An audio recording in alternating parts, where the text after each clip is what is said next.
Hello everybody, how are we doing today? Surely we are doing well. I'm doing well. Holy. What's up Mimo, what's up Flower, Grinya, Pigs, Miso, Kreutz, Oopie, Cade, Flop, Moo Butters, Vector K, Madman, Newt. Oh my goodness, we got the whole gang here, all the goats. How are you doing? What's up? Sphere Sama Gamer. I think I said your name wrong, but I hope I didn't. What's up, Gang Beast? How we doing, everyone? How are we doing? Juggle? No. No, not right now. Today is Ask Bojack. We're asking Bojack. If you want to ask me questions, join my Discord. If you're not already in it, join this link. And then just drop a question in the Ask Bojack channel. I will answer it. I am in a question answering mood. I just had my, I just had the first Patreon coaching session. I gave Corey a lesson on the mental game of UCH. Had a really good time with that. Looking forward to doing more coaching sessions. Was pretty awesome. I wasn't gonna stream today, but honestly, after I finished the coaching session with Coriango, I felt like I was just in a mood to answer more questions. I just want to talk about things. So why not? Why not? Madman, my fucking goat, dude. Thank you for the prime. 9 months, holy moly. Holy moly. What's up, Samuel?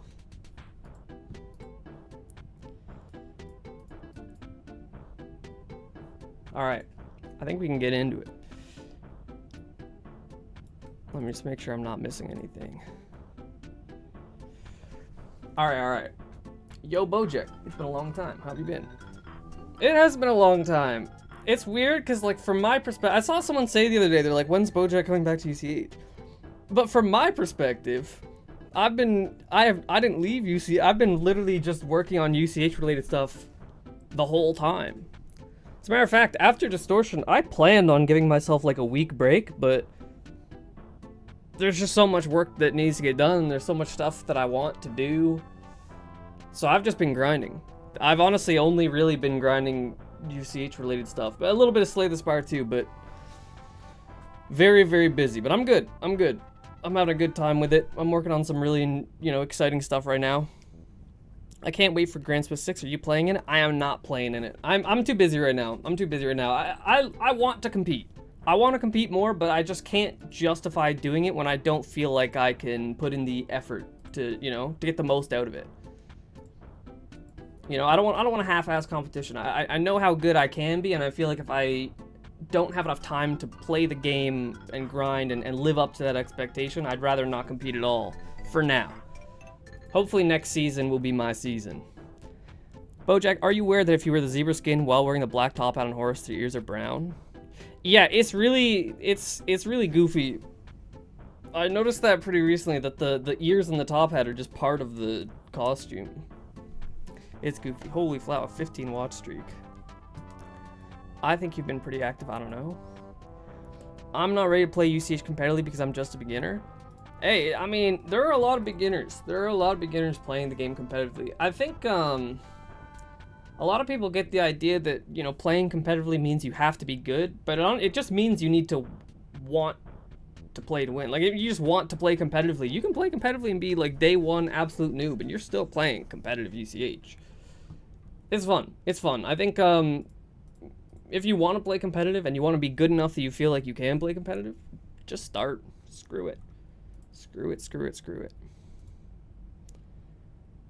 I've been in bed with an upper respiratory infection. Ugh. That's awful. That's awful. Hope you get better soon, dude. Oh my god, 20 streak. Good lord. Beast mode. Beast mode. This is not a question. Swiss or double elimination? Which is better in your opinion?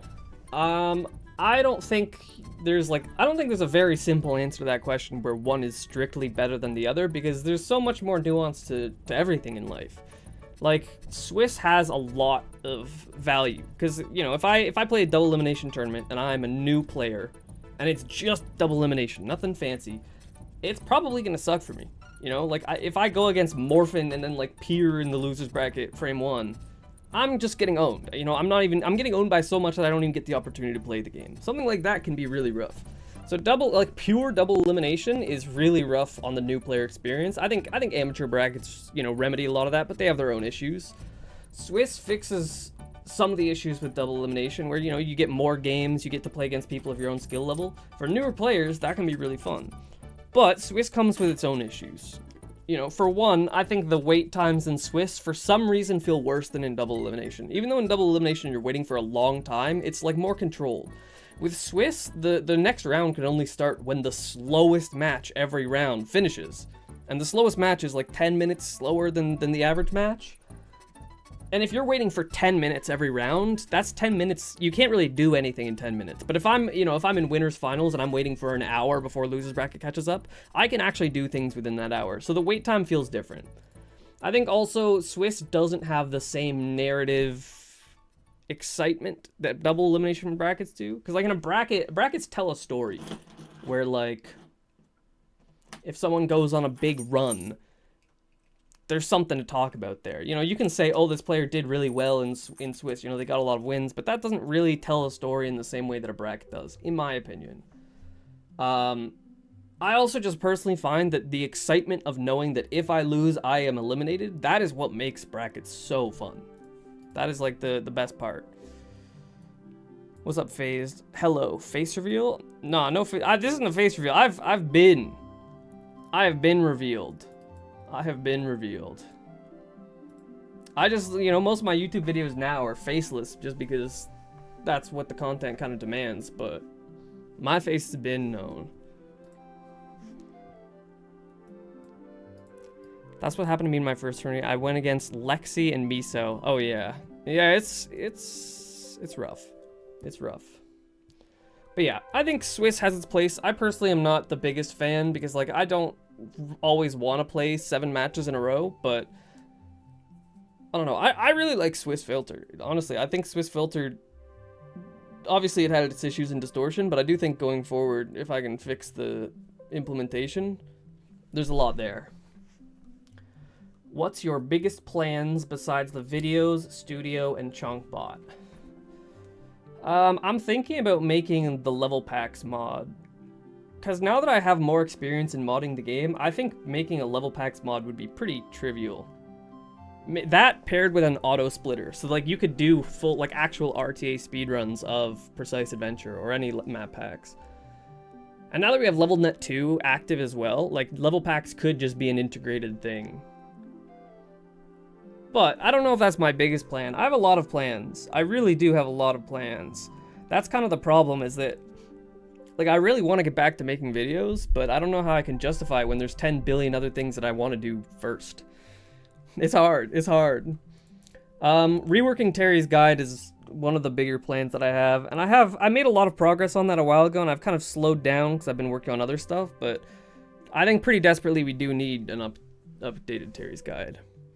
But the reason I'm kind of slowing down on that is because I want to see the feasibility of the level pack mod first, because, like, if that were in the game, who's to say Terry's guide needs to be like a video series or a level series or something like that? What if I made a mod that teaches you all of the stuff in Terry's guide, and it can keep track of how you're doing certain things, and, like, you can get tips and information and stuff?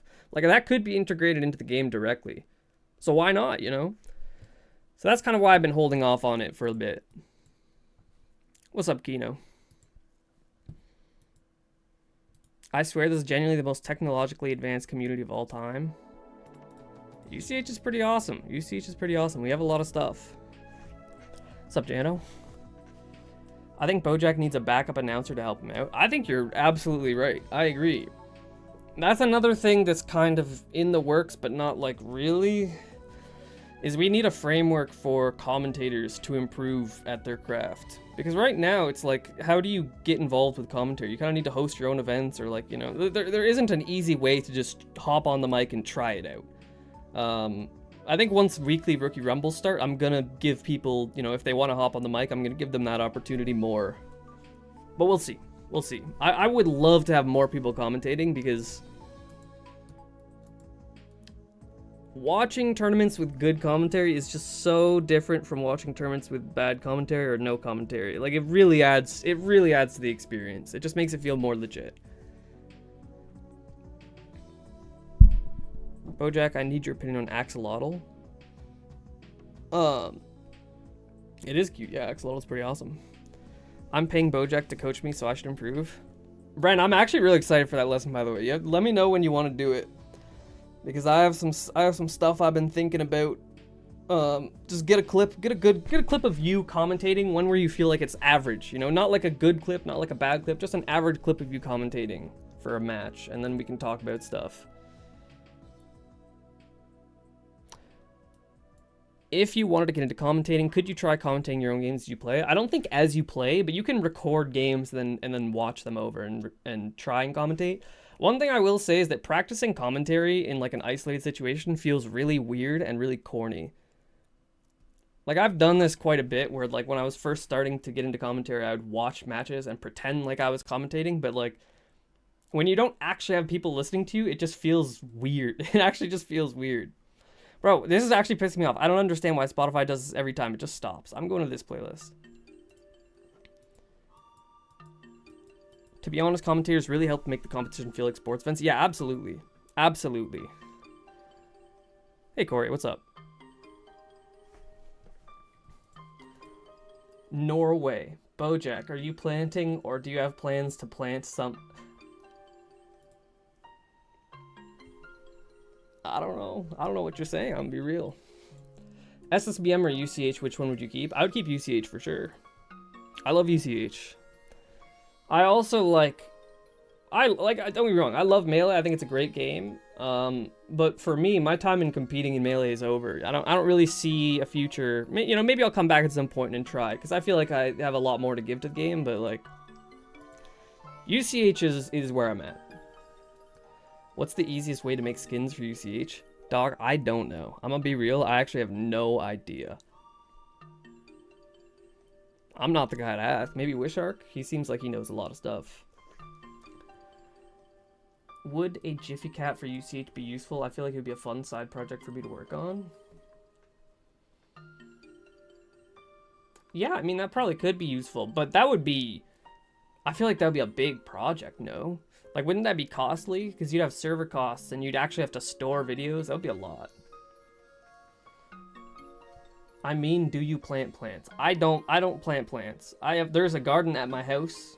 My dad is retired, so, you know, he plants plants. But I personally, me, Bojack, I do not plant plants. Oh, hold on. Let me catch up on YouTube. Hi, bro. Thank you for the tutorial from UCH. You will only chat, or will you play UCH? For now, I'm only chatting, but I might play some UCH. If anyone has questions they want to ask, join this Discord server. Ask away. Go crazy. Amp, SBM. Yo, what's good, Amp? How you doing? My goat. Bojack, it's crazy. My game of Distortion was streamed. I'm an official part of UCH history. Dude, that's low-key. That's why I want backup commentators. Because for me, I can only justify streaming the most exciting matches. Like, there's only so many matches I can stream in a tournament. And it's difficult for me to justify, you know, if I have Morphin versus Raito in the winner's bracket, then I have, you know, 2 intermediate players in the loser's bracket. It's really hard for me to justify streaming those intermediate players, but at the same time, like, it feels really cool to be on stream. It feels awesome.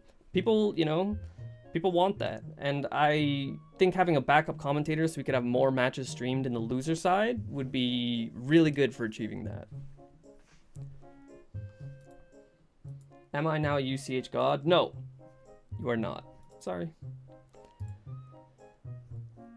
Loker, can you excited for the summer? Me too, bro.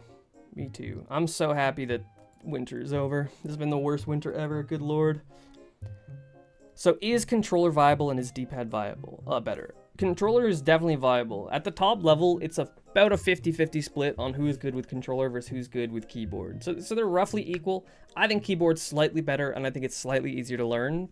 As for D-pad, Variety Bear is one of the best controller players, and he uses D-pad, but Bidu is the best controller player, and he uses analog stick. So it really can go either way.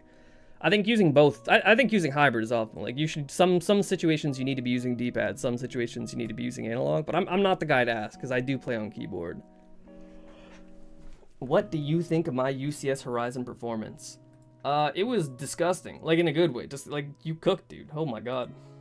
I'm an Aussie believer, bro. I've been seeing you say stuff like you feel like you're not improving, but I feel like you have such a narrow perspective on it. Because when I look at you now versus you a year ago, you're so much better. Even not even like just in a stat, you know, in a direct way. Like relative to other players, I think you've been improving. Hell, I mean, you were really, really close to getting ranked this season. I'm pretty sure, like, it's top 15. You were the next guy up. Yeah, it was. It was you and Aimbot in tied for 16th, 17th place. So, like, you were there. You're gonna make the honorable mentions list at least. Wow, just directly skipped my question? I did not, by the way. I did answer all of your questions. Yeah, you cooked. I was happy to see you cook. You got what? A win on Lexi. You got a win on Aimbot.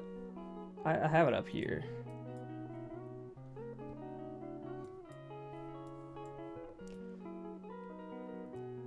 Okay, yeah, this is a disgusting loser run. Winning against Shell, winning against Lexi, winning against Bran, all in a row. And then what was winner's bracket looking like for you? Beat KX, and KX had a good event too. So this was like a big win. KX had a really good event. Good for him.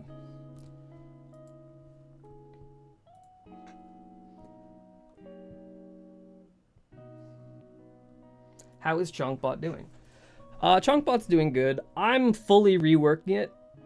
Because, like, I don't know. I really should just revert Chunkbot to its last stable build so that people can use it. But I've just been so busy with everything that hasn't really, you know. I should. Chunkbot's doing good. Once I have it fully reworked, like once I'm done UCH Studio, Chunkbot is the next thing. I have a lot of work done on it already. I think I'm like a third of the way done, but I don't know. It's just a lot. It's just a lot. There's so much coding that I have to do. I've already spent like 200 hours on UCH Studio, and I'm probably gonna need to spend 200 more hours on Chunkbot, and probably it's a lot. It's all I do right now. Does the Meat Mountain put Arby's in the GOAT discussion? I think I need to ban you. And I'm sorry about this. You know, I don't really have much of a choice. I do think I need to ban you for even suggesting that Arby's could be in the GOAT fast food discussion. Go sit in the corner and genuinely think about your life and the things that happened to you that led up to this moment where you were asking a question like this, because this is not okay. Are you paying your mods? No. I'm not. Randy's fine for now. Yeah, exactly. Randy, that's why I haven't been so focused on getting Chunkbot back up. Because, like, Randy's holding the fort down. Randy literally is just the last stable version of Chunkbot, but forked. Bidu doesn't use analog right. He mapped a stick to D-pad. Yeah, he did. That's true. That's true. You can use analog stick and be good, though. I think Raito does. What's something I can do that would be revolutionary? Can you add donations to your Twitch page other than subs? Low-key, Ozzy, I have something for you. I don't know how revolutionary this would be, but this does fix... Like, this is something that the community would benefit from, that I started the work on and just didn't finish.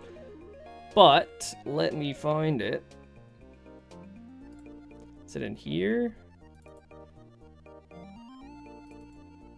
Yeah, it's in here. Oh no, it's not in here. Where is it? Do I not have one generated?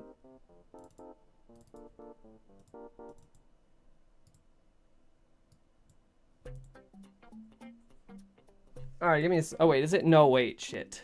It's graphic generator, isn't it? Give me 2 seconds.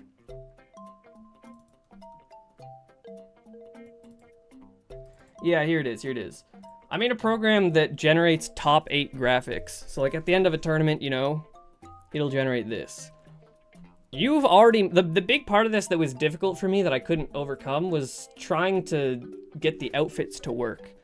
I just could not figure it out, but you have the working version of that, right? Like you have the outfits solved. Make this. Make like a little website where you can put in the names and the outfits of people and generate a top 8. Having a top 8 graphic to go along with the results posting, it actually makes a pretty big difference. Like, it's really cool to see yourself on the top 8 graphic. It gives people something to push for. Make that. I think you have the hard part done already. So that would make a, you know, that would help out. Genuinely. That would do a lot. Can you add donations to your Twitch page other than subs? I probably should, but I don't stream enough. I don't stream enough to feel like I should. Once I start streaming more, which I do hope to do, then we can get into that. How did you manage to be so productive for those 3 weeks before Distortion?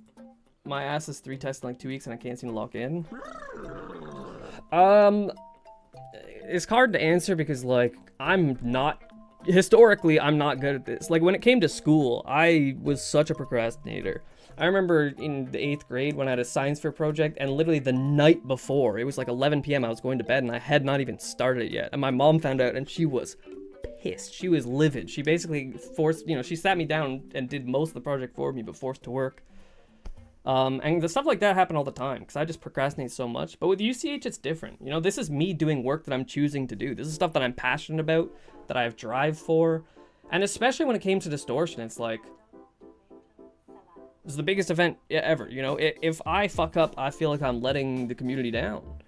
I mean, to an extent, obviously, I did fuck up and things went poorly. I did not give myself enough time. 3 weeks was not enough for the scale of what I was trying to do. But just knowing that if I don't do it, I'm fucked. That lit a fire under my ass. That did a lot. I would say just whatever you're doing, just sit down and start it. Like the best advice I've ever received, and this is gonna sound weird or counterintuitive, but it honestly really worked for me. If you have work to do, your only 2 options are work or do nothing. But treat that second option like it's a real thing. Like for me, if I know that I need to get work done, I'm allowed to not do the work. But if I'm not doing the work, I'm doing nothing. That's my option. I don't understand why this works as well as it does, but I get so much more work done. And I do. Sometimes I will genuinely do nothing. If I'm trying to do work and I'm not doing good work, I'm not thinking straight, maybe I got brain fog, I will sit there and do nothing. And then I just go back and I work and it's good. Do nothing. It's really, really useful. I wish I could use mods, but Nintendo hates fun. Yeah. What is UCH Studio? I'll show you now, okay? What exactly is UCH Studio? I can give you guys a little bit of a live demo now. Why not?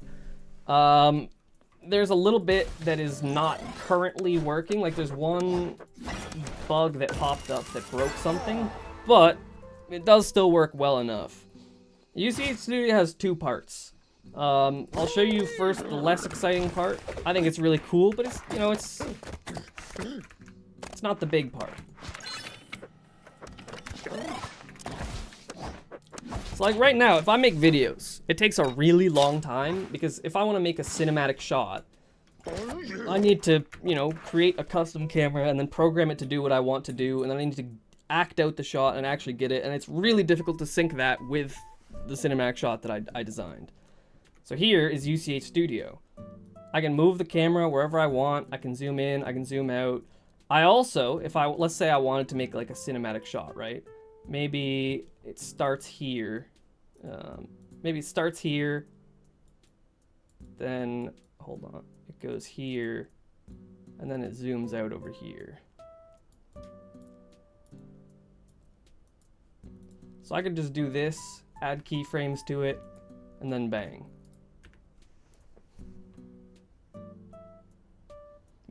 Designing a shot like this before would take a long time, like an hour. I just did this, how long did that take me? 20 seconds? This is awesome. This, I think content is really, really, really, really important for growing the game. And I also don't think it's sustainable for me to be the only guy making content. Because, like, I have other work that I want to do and other work that needs to get done for the community. So why not just make it easy for everyone to make high-quality content? One of the biggest differences between my videos and videos that other people make is that I'm really good at getting cinematic shots. My editing is bad. The only reason my videos look good at all is because the shots that I'm editing to begin with are good. This makes it free. If you want to do the same stuff I do, it is not difficult anymore. It's really, really easy.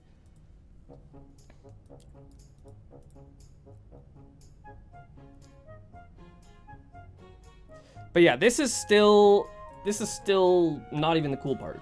This is not even the cool part. So let's get rid of this. Let's get rid of this. Reset. Let me show you the cool part. Wait, are you releasing that, or is that already in editing software? I'm gonna be releasing it, yeah.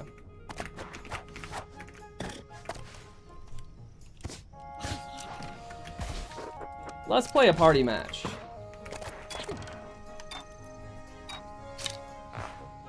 And then I'm gonna press this little button right here. Start recording.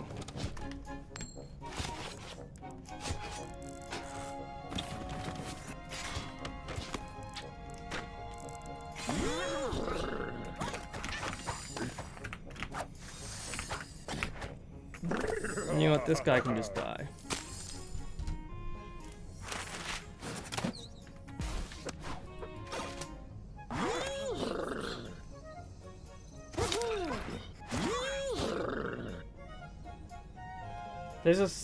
There's a lot of visual stuff that I need to get down. I have the core, like, recording works, and it's pretty fast. Like, it shouldn't be too performance slowing. But bang, look at this. The items that were placed at the beginning aren't showing up right now just because they were placed before I started, you know, before the party box came up for the actual recording. But if I started recording from the very beginning of the match, it does work. Every item gets placed correctly. But yeah, that's the gist of it. It records, it's replays. Every party match you ever play will be recorded, and you can watch it back. But the big thing about this that's really cool is that this and this work together. I can record a party match, and then if I want to go back in that party match, say I'm streaming, and I know that, you know, in Kreutz versus Morphin on turn 7, Kreutz did something really cool, and I need to make a video and include that part. I can just go here, click on the timeline, go to wherever round 7 is, and then I can set up the camera however I want it. This is like revolutionary. Actually revolutionary for UCH content. I cannot describe to you how much easier it's going to make it for people to make high quality stuff. I think this is the other big thing that this allows me to do is it allows me to hire an editor. That's something I've wanted to do for a long time, but I don't know how I can justify hiring an editor because, like, all of the stuff involved with all the stuff that I do for content creation is it requires a level of knowledge that nobody else really has. I don't know how, like, I would need to spend so much time training somebody to become my editor, and I don't think that's a realistic practice. But with this, all of the most difficult stuff when it comes to videos that I do, they can do now. I can hire an editor. I can get videos out on a regular basis while also focusing on the rest of my work. That's what I'm most excited about. But yeah, that's UCH Studio. I'm very, very excited about it. Bojack is live. Who won distortion? Morphin won distortion. We are learning editing for this? Absolutely. Absolutely. We can actually now, yeah, we can do tournament reviews. If you're trying to review your gameplay and do analysis, this is insanely useful. Insanely useful. I'm excited. I'm very, very, like, this has been a ridiculous amount of work, even getting it to the point that it's at now, because it's just, it's hard. This is by far the most complicated thing I've ever programmed, and it's also just, I think it's the most proud I've been of something I've made. I'm really, really stoked for it. My only worry is I hope it works well on low-end devices, but we'll see. Is it possible to download your party match clips to send other people? Yep. Yep, absolutely. It is.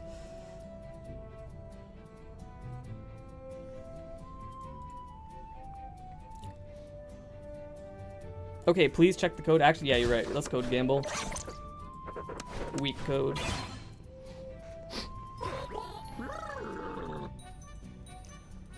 At your peak, what did you understand about the game that others didn't?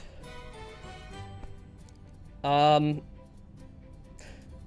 funny thing is that at my peak in terms of party, I actually don't think I understood nearly as much as I do now. I think now my game knowledge is respectfully pretty far beyond anyone else's.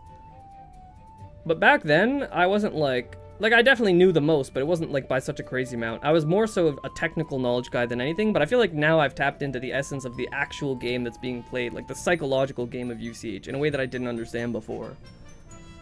I'd say at my peak, the thing I understood that others didn't was just polling.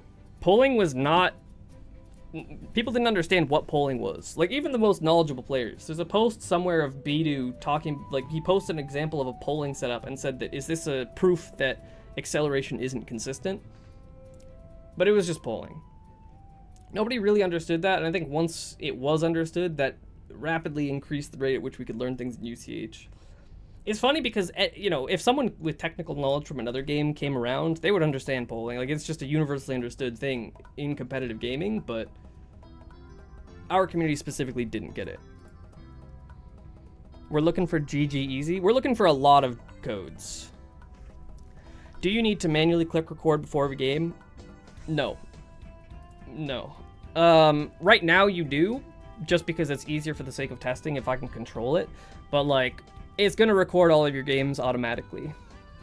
One thing I need to figure out is switching between free play and party mode. I think just using Aussie's mod is the solution for that, but we'll see. That might break things, and I'll need to figure it out.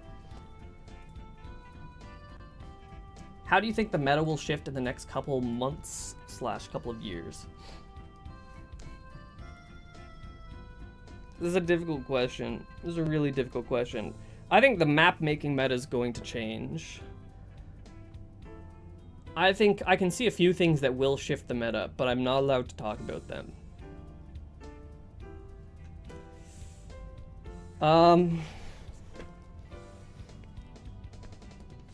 I don't know. I honestly don't know. Right now, I don't know how the meta is going to shift. Now that knowledge check ban is in place, my major prediction for the meta of like people making teams to combat knowledge checking kind of doesn't apply. I think wire crawlers are going to be banned. I don't know if that counts for meta shift, but I want to ban them again. At some point when I'm more focused on the game side of things rather than programming, that's something we'll address. But yeah, I think wire crawls suck. I think they really need to be banned. Because, like,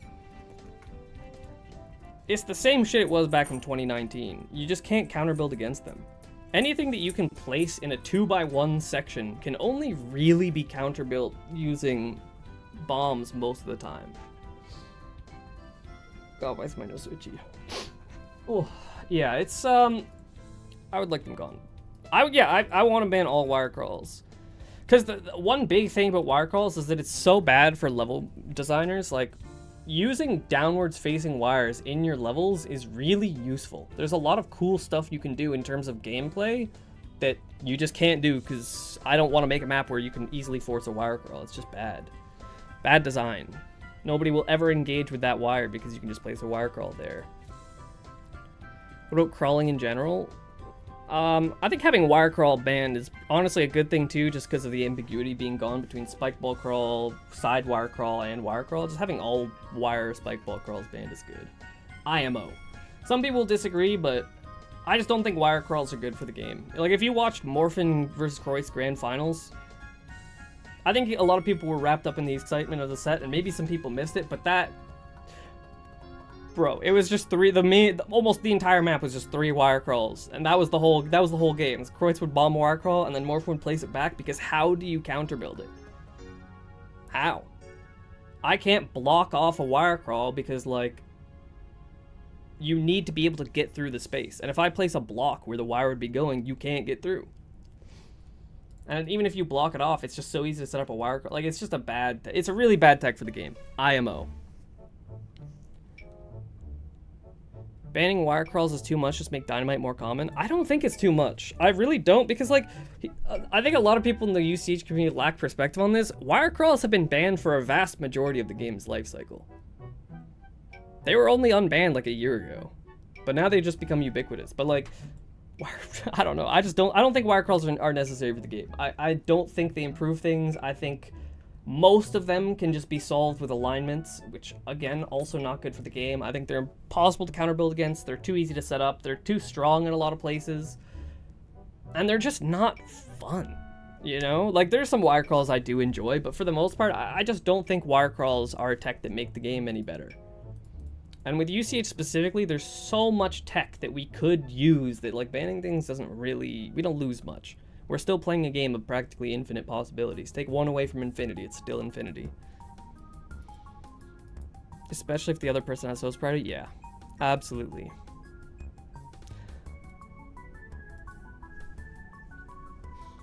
They slow down the match too. Also true. Also true. I just think wire crawls are one of those things where the only reason people don't think they're as bad as they are is because nobody's really abusing them. But, like, watch Morphin vs. Kreutz in Distortion. What can Kreutz do? How do you... The only solution to wire crawls is getting good at wire crawls. And I don't think UCH is at its best when you have to get good at specific things. I think UCH is at its best when you can generally get good at the game and you know, figure things out on your own from there. When it's like a more fluid and dynamic game. But yeah, you know, we can talk about that another time. I don't have solid plans of banning them yet. We'll see. As for how else the meta will shift, I think there's a lot of room to grow in building strategy. I think like Morphin's the best in-game builder, and even he doesn't do a lot of stuff. Like sometimes his builds are just not good strategically. No offense, Morphin, if you're watching this, but definitely he has a bunch of mistakes, and there's a lot of specific strategies that I think could be useful for him against certain players. Okay, biggest meta shift, I think game plans are going to become a more widespread thing. I honestly don't know if anyone else even uses game plans, or maybe they do implicitly, but I've never heard someone else talk about game plans.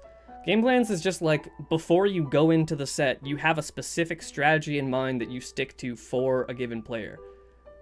And everyone, like, people do that already. People do that already, don't get me wrong, but game plans are kind of different. I don't know how to explain it, really. I honestly don't. But it's really, really, really, really useful. You should have a game plan and you should stick to it, for better or for worse. Because the thing with UCH strategy is that, like, it's really hard in the moment to make decisions. It's honestly not really feasible a lot of the time because the decisions you need to make are so complex and you don't have enough time to think about it during the building phase. You need to be thinking about your micro more than anything. You need to find what builds you can do. So having a game plan ahead of time, which gives you just a concrete framework, a way of thinking that you can just rely on. If I have a game plan, I don't need to think about it. You know, like if I'm playing against Morphin, you know, my thought process ahead of time is like, I'm going for volatility reduction for like the first 5 rounds because this is a game of confidence. I can't allow Morphin to place anything volatile early on, so I need to be specifically watching out for super jumps, and I need to be watching out for, not nowadays, but back in the day it would be like perfect wire jumps. But just knowing what I'm looking for specifically to cut down on the amount of time it takes me to process that stuff, and knowing how I'm going to build to counter that is so important. So important.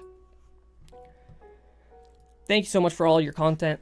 Really made me really appreciate competitive UCH. I actually started playing way more because of your stuff. Thank you, homie. I love seeing stuff like that. I genuinely do. That means a lot. Thank you. Real quick, YouTube. Is rapid trigger illegal? Rapid trigger is illegal. You cannot use it. It's just way too overpowered. Way too overpowered.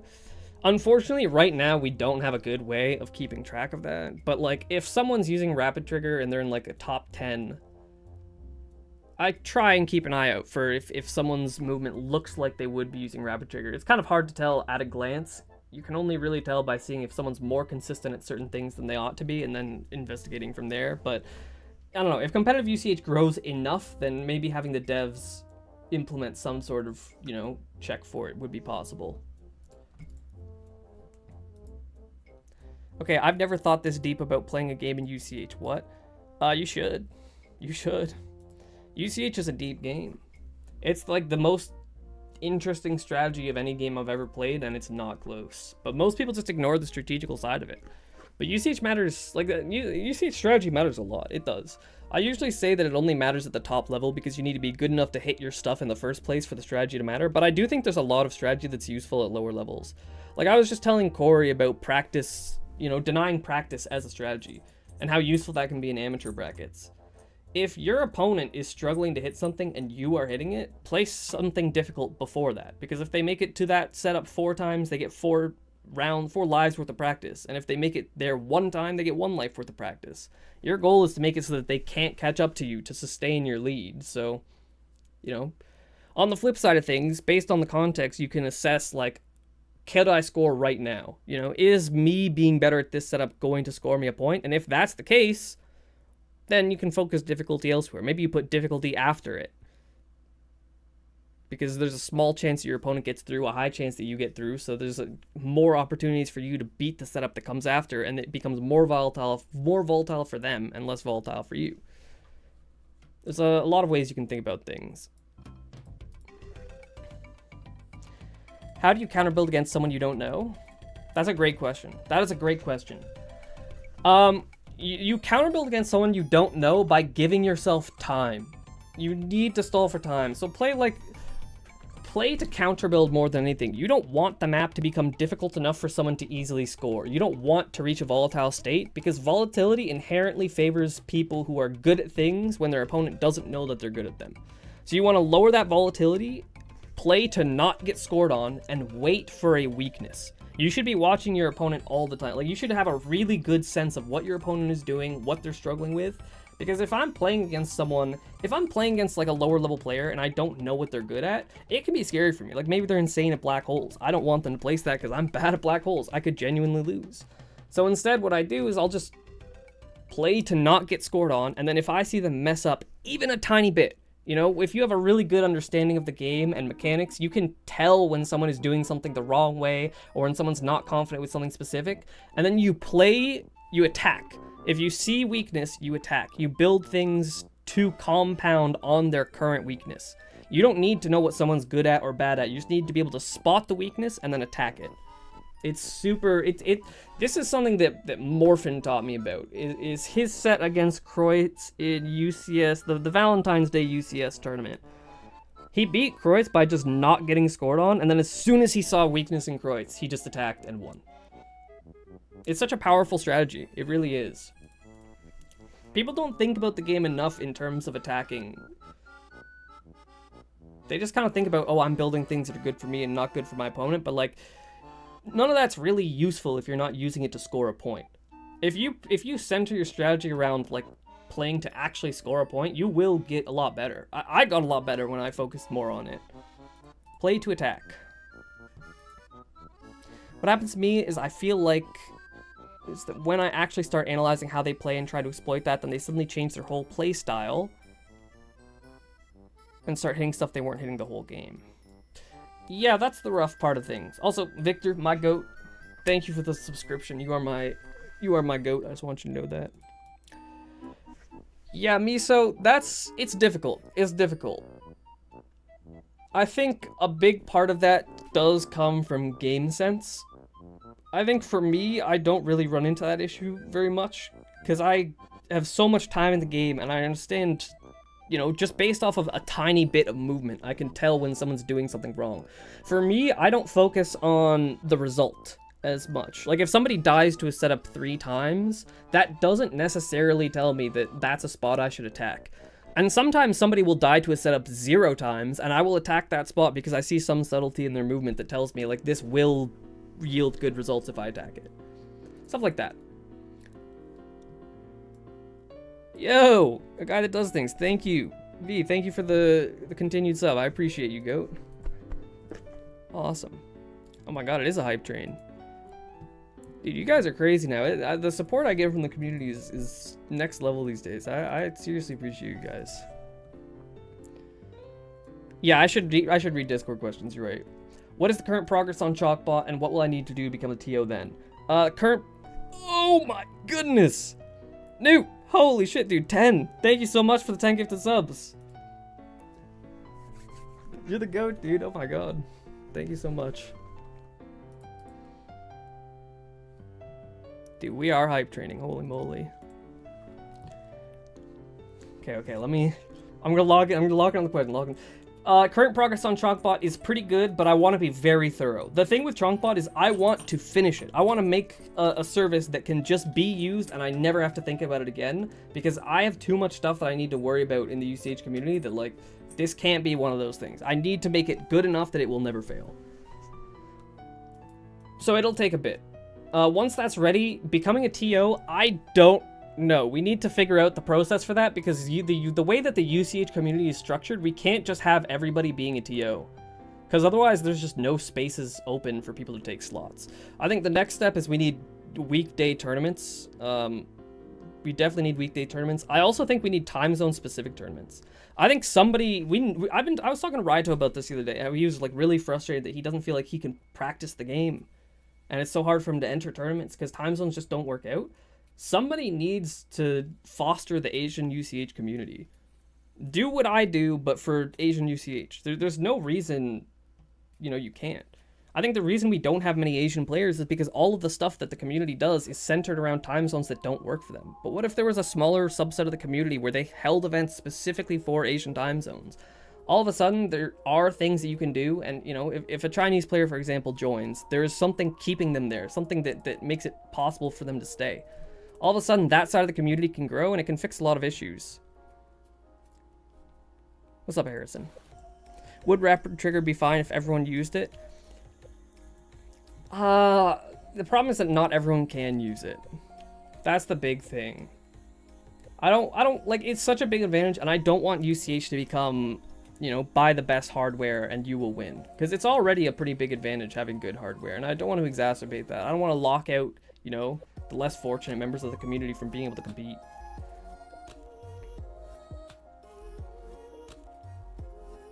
Yo, guy that does things. Thank you for the gift sub. Oh my god, I hope I'm not too late on that. I hope I didn't miss it. Thank you. Just an insane amount of goats in here today. Good lord. Will you do a stream or stream segment on Eternity? No, I'm sorry. I probably will not. I probably will not. The thing is, I hope this is not, unasked for criticism, but I think, I'm not a huge fan of maps that are designed not with the intention of ever being beaten. I think it is cool. I think it's cool, but if you wanted to do something like that, why not make a map pack? I think a map pack is something that people can beat, and it's way more fun. Whereas making a map like Eternity, where it's just so long and so impossible that no one will ever sniff being able to beat it. It's just different. I don't know. Next video, when?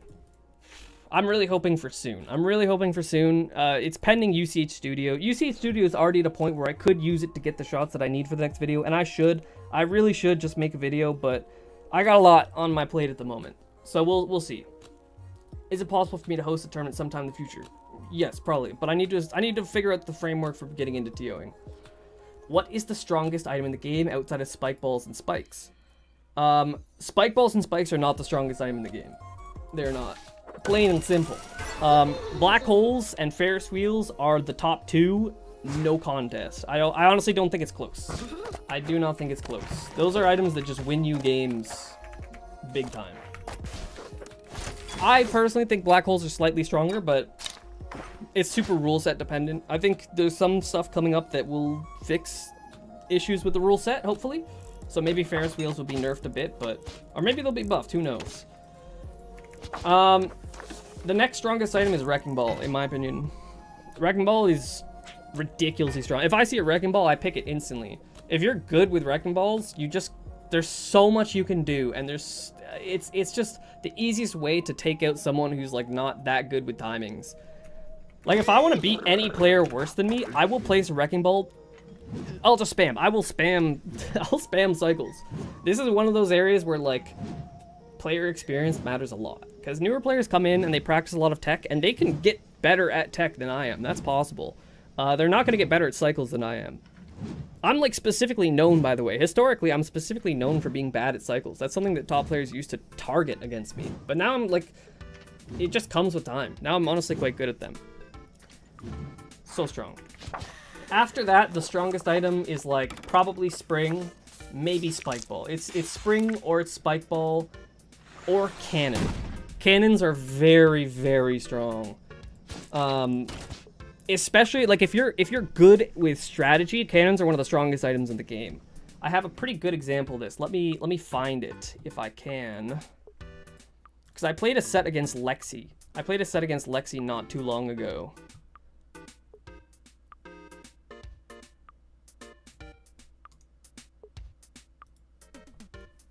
All right. Let me pull all of these up.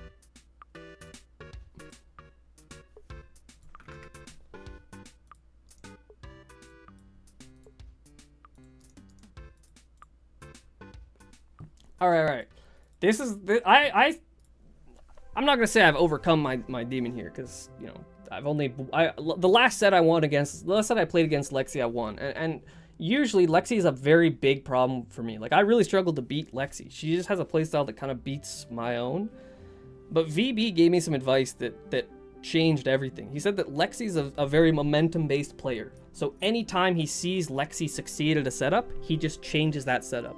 You don't need to think about building in terms of what's good for you and what's bad for your opponent, because, like, what is bad for Lexi?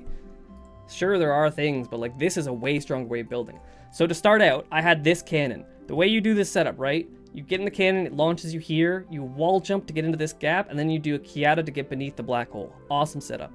At the start, I was advantaged, and bit by bit, Lexi was getting better at it. The first time Lexi hit that, I add this.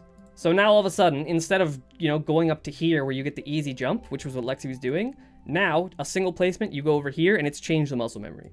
Then Lexi gets that, I change it again. Now you're going from 1 block closer, but still 1 block down, so she doesn't have the muscle memory. And then finally, when Lexi started to hit that, I added this. Because Lexi started to go here, she went down and then jumped in. So I added this. So these are all, like, none of these builds are good or bad for me or Lexi. But it was specifically, like, this won me the game because I was just changing the setup. I kept Lexi from getting past this basically the whole game because it just kept changing.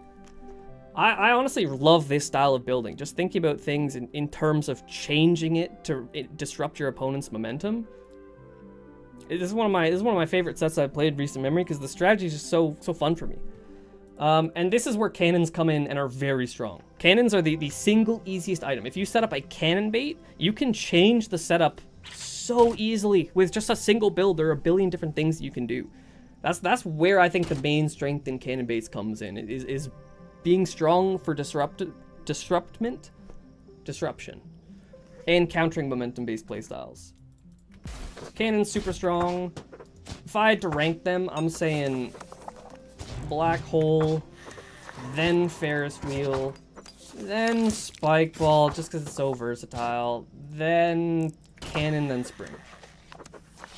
With a strong argument, a very strong argument. I think, okay, a low-key fan is strong if you're really smart with how you use it, but almost nobody's good at fan micro.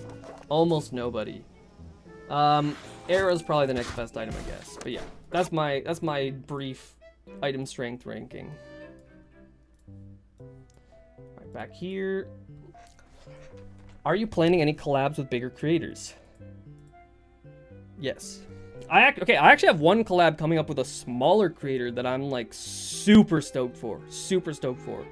It's this guy who he goes around to different competitive communities and makes videos about them, and just, like, competes in them, gives himself a couple weeks to get as good as he can, and just, you know, just talks about the community and competing in it. Usually, like, I get a bunch of smaller creators reaching out for me asking if I want to do collabs or do things, and usually the answer is no, because, like, I'm busy, I don't have a lot of time, and some, you know, a lot of the videos I see is like, I just don't know if I believe in it.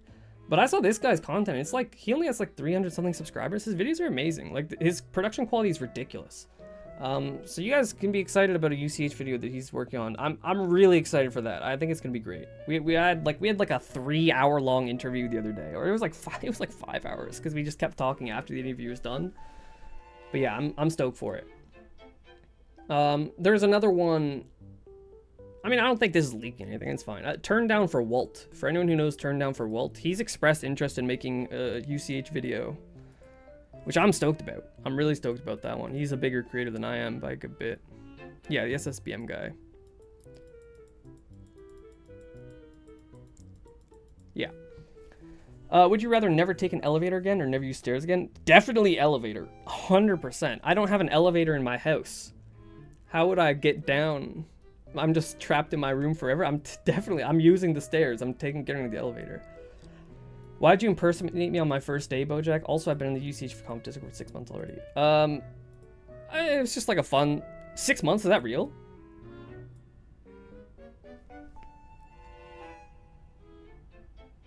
No. What? I did it just because other people were messing around and I thought it would be funny. No reason. How powerful is modding UCH? In what ways is it limiting? Powerful in what sense? In terms of like what we can do for the game, or in terms of what you can do as an individual player? Because if you wanted to make practice tools, you could get way better. Like there's so much you could do to improve if you were good at modding and made practice tools. And honestly, Noose made a practice tool. Noose made a practice tool that told you whether or not you were doing NSTs correctly. And I told him, like, we probably shouldn't make that. I'm of the opinion that making practice tools is actually really bad for games in general. Really bad for them. To an extent. You have to be clever about how you approach that.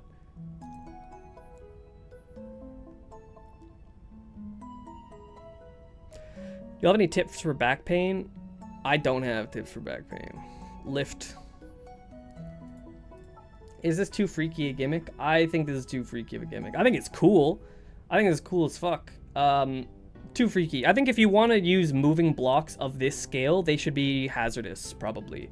Because, like, moving on top of diagonal blocks is really awkward, but diagonal hazards are fine.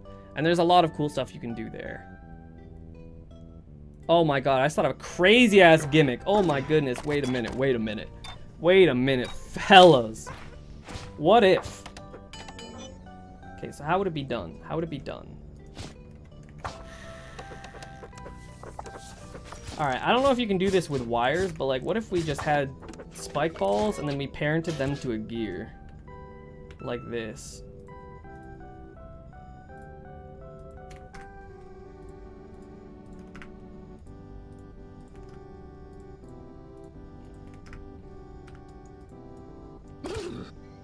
We'd have to slow down the gear somehow, but like, this would be a cool-ass gimmick, dude. This would be a gimmick that would actually add depth to, like, oh my god, somebody do this ASAP. You could so easily do a cool level with something like that, no question. You could even, honestly, you could even just do it with, like, if you didn't want to use, stop it, bro. If you didn't want to use mods, just something like this also would be a cool gimmick. There's a lot of room for cool gimmicks. Is that mod even public? No, but you can check the lobby code. There isn't a new lobby code. I've been in this lobby, like it wouldn't generate a new one. I've been in it for a while. Do you think map gimmicks worked well in Distortion and in other recently created maps, or are gimmicks a little too intensive and will fade away? I think the thing with gimmicks is that we are learning. I am of the opinion that we should go really hard on gimmicks, not because all of them will stick around, but because if we're slow in implementing them, it's gonna take a million years before we get good at making actual fun gimmicks to play with. But if we just play around with them now and experiment and do cool things, we will get better. We will find what works, we will find what doesn't, and maybe for a while it'll be rougher for some people playing the game because they don't like the gimmicks we have, but like, I think we just spam gimmicks and get good at them. I do think they work, by the way. I do think they work. Looking at the Distortion maps, let me pull up LevelNet 2.0, or the LevelNet Explorer. I don't think this was gimmicky. I think the wires were great. One thing I will say is that people need to get better at placing wires in a way that doesn't allow for single turn placements. It's hard. Like Nocturne was a great map, but there were just way too many wired corner jumps. I think that really messed with the flow of this map. I'm of the opinion that the game would straight up be so much better if wired corner jumps didn't exist. I proposed this to Rich recently. Let me find it without leaking DMs.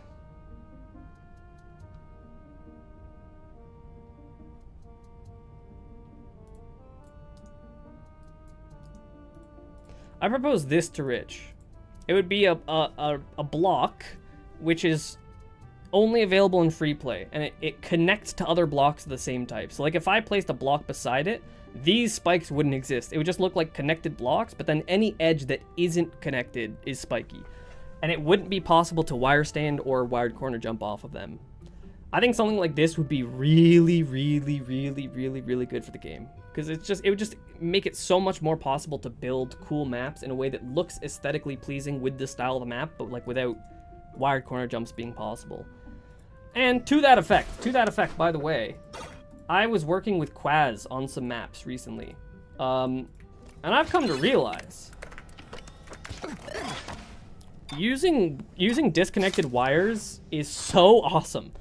Like stuff like this. Like before, if there are blocks inside here, there are a bunch of wired corner jumps you can place, which kind of suck. What if you just don't place a block in there?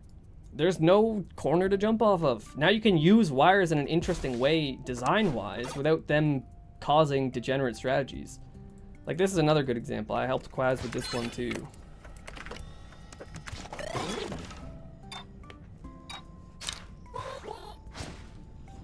Like these wires are awesome. If I placed these with the block, it would just be a wired corner jump spam fest. But now this is like a cool hazard that you actually have to maneuver around. I love this map. This map is awesome. Also, this is another gimmick. I think using black holes that are non-lethal has real potential. I just think there's a lot of cool stuff you can do there. But yeah, there's a lot of space for us to grow with respect to gimmicks. I don't know if they're working exactly as intended yet. And I also think there's going to be a lot of pushback on them. People just, you know, a lot of people just don't like the gimmicks. And I understand that. But I do think mostly that's a product of us not being good at making gimmicks yet. Like one example,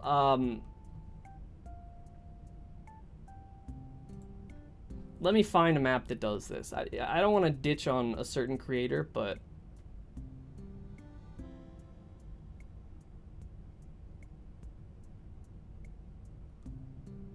where is it?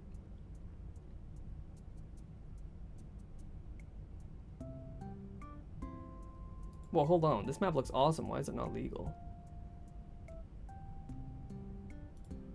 Bro, what? That's legal for sure. Dude, why can't I find it? Alright, well, you guys, I'm sure everyone knows what I'm talking about. Where, like, you're playing a map and it has wires placed, and they're kind of just placed randomly in a whole bunch of just nonsensical spots. There's no rhyme or reason to why they're placed there. And it feels like they're just placing them for the sake of adding hazards so that you can fit my criteria of being a tournament legal map. But, like, the best maps are... hazards are placed in a very intentional way. You know, they're not placed just for the sake of having hazards. They're placed there for the sake of creating gameplay that wouldn't exist otherwise. That's what I want with gimmicks. And I think as we get there and as people improve, maybe the public opinion will become better. But yeah. Are you planning to make videos on amateur brackets in the style of Protagonist or UCH? I don't have plans for it. And also, like, I'm not the one streaming the amateur brackets, too. For the most part, when I make videos, it's not because I have a plan ahead of time for what I want to make. It's because I'm streaming a set and I see something cool happen. I'm like, oh, that would make a good video. So I don't really have plans on it. If something amazing happens in an amateur bracket and I'm like, wow, this would make a great video and I see the vision for it, I would absolutely do it. But it just depends. Realistically, how many hours at the game does it take for a complete noob to make top 50-ish? Let's see. Let me look at where 50 lands you on the rank leaderboard. I guess I could look at distortion seeding as well, because that was probably more accurate. Alright, so 50 puts you at, like, you know, like low mid-advanced level. Around there. It depends a lot on talent. I hate to say it, because I think anyone can get good at anything, but some people get really good really fast. Some people take a bit longer. I'd say expect like at least 300 hours.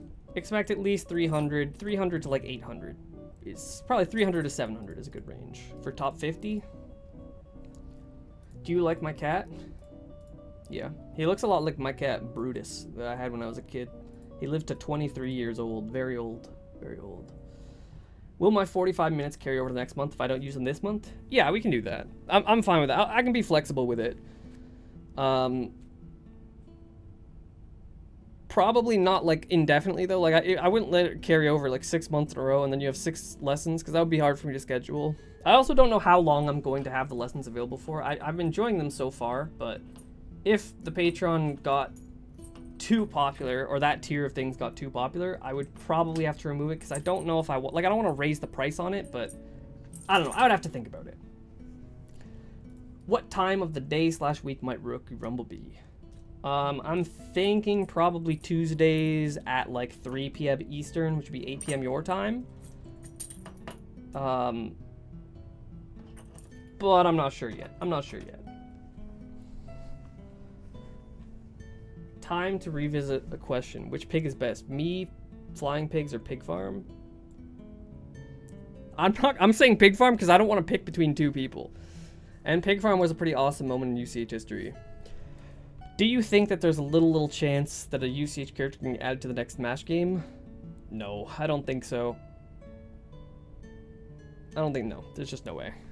It'd be cool, but no. What do you think of my sick nasty UCH montage? Send the link to it because I'm gonna be honest, I didn't see it, unfortunately. Have I asked too many questions? No, you haven't. I'm taking too long to answer them though. This is on me. Also, let me leave so that I can generate a new code. Also, Miso, my bad. You were right. There actually was a new code.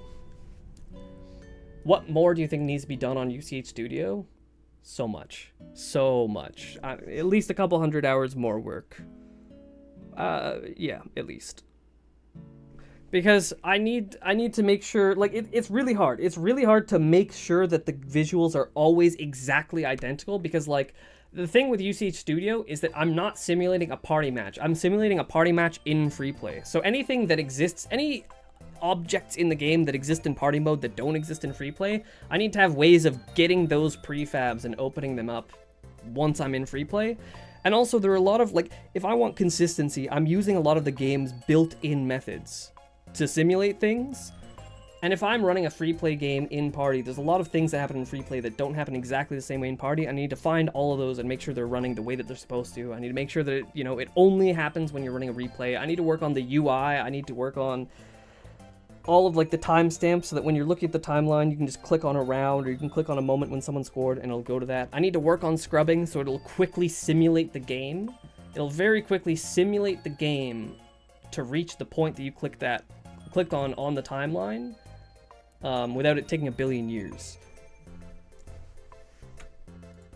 But yeah, there's a lot of work. There really is a lot of work. Is 3 different people getting knocked out by the Tornado Chester combo in different tourneys normal? I have no idea. That sounds like a dangerous combo though, I'll say that much. No, neither are legal. I think SOCD is worse than Rapid Trigger. I agree. It's pretty, they're both pretty close. They're both pretty close. Rapid Trigger makes super jumps so free that it is pretty abusable. It is pretty abusable. SOCD, if you pair that with some other capabilities of most, you know, modern Hall Effect keyboards, you can make NST automatic, which is bad. It's really, really bad. Instead of having to NST, you just change directions and your keyboard does the NST automatically for you. Yeah, bad. One time Bojack said with Rapid Trigger he's the best player in the world. Yeah, pretty easily. If you give me, if I just abused what my keyboard can do, I think hands down I'd be the best in the world. Because I just see a lot of ways, like I'm already not that far off, frankly. Like I'm like a top 4 player. From when I played some sets with Raito, we felt pretty equal. I think it doesn't take that much from there to be the best, and I think Rapid Trigger gives me a lot. I'm new. What are super jumps and 1 frames? Super jump SJs are super jumps, which is. I hope I have a new code.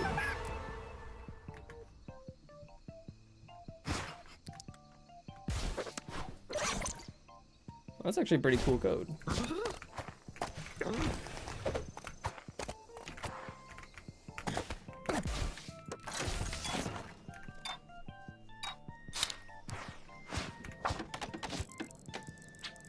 A super jump is where you jump into a wall and then you let go for 1 frame and then buffer your jump ahead of time. And it mixes the acceleration of your first jump as well as the buffered wall jump and gives you a much higher jump height. Like normally if I try and do a just regular sprint jump here, I ain't making that. But if I super jump, I go way higher. And a 1F is a 1 frame, which is just jumping for 1 frame.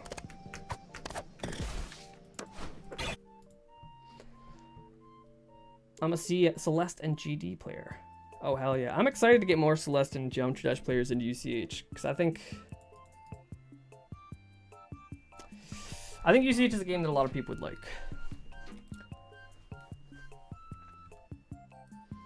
How many UCH fonts have you bought? I never considered YouTubers would actually pay for fonts until recently. They're free. You can get them for free. Let me find them for you. UCH Press Kit. It's somewhere in here. Somewhere in here. You have access to it for free.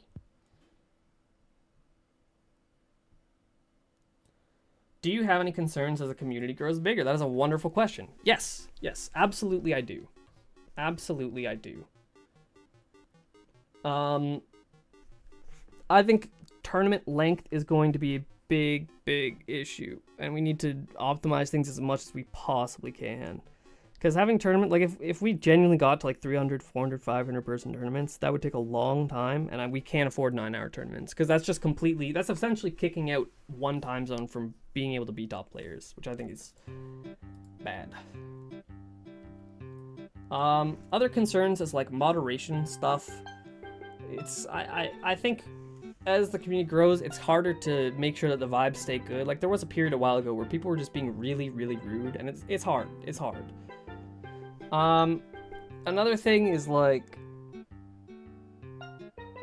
I don't want to lose the ability to connect with people in a genuine way in the community. I've felt this at times, even now, that like it's a lot harder being Bojack and interacting with people, because anything I say, there is just an inherent dynamic to the fact that I am Bojack. People interact with me differently. And to an extent, like obviously it's nice. Like he's having people respect what I'm saying more, obviously that's nice for me. Or having people say nice things to me, cool. But I do miss being just a part of the community rather than being Bojack.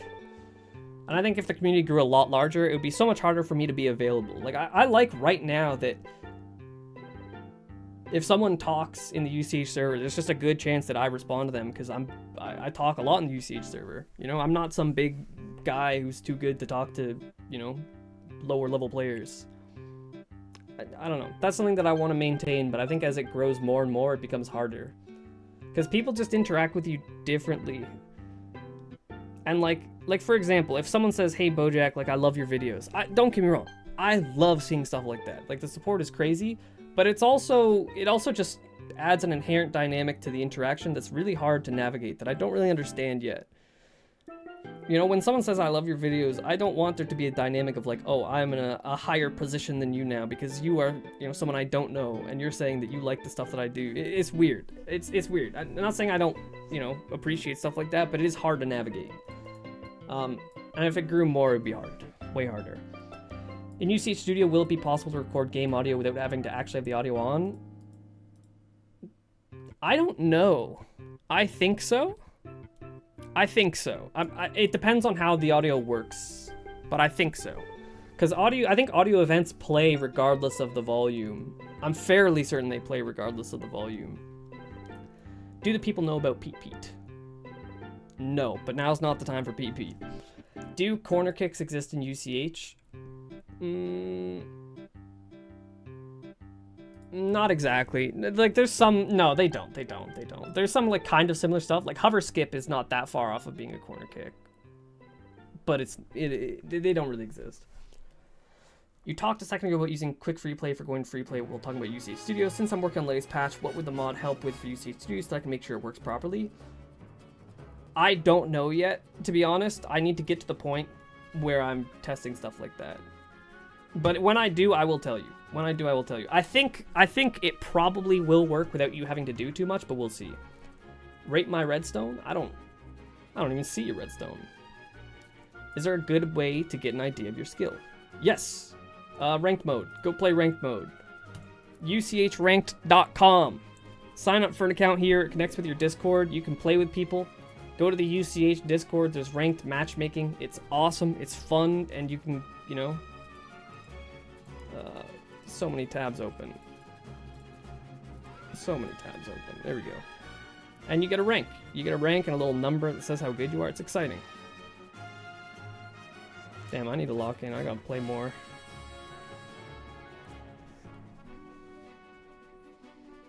Do you think that the character that a player plays affects their play styles?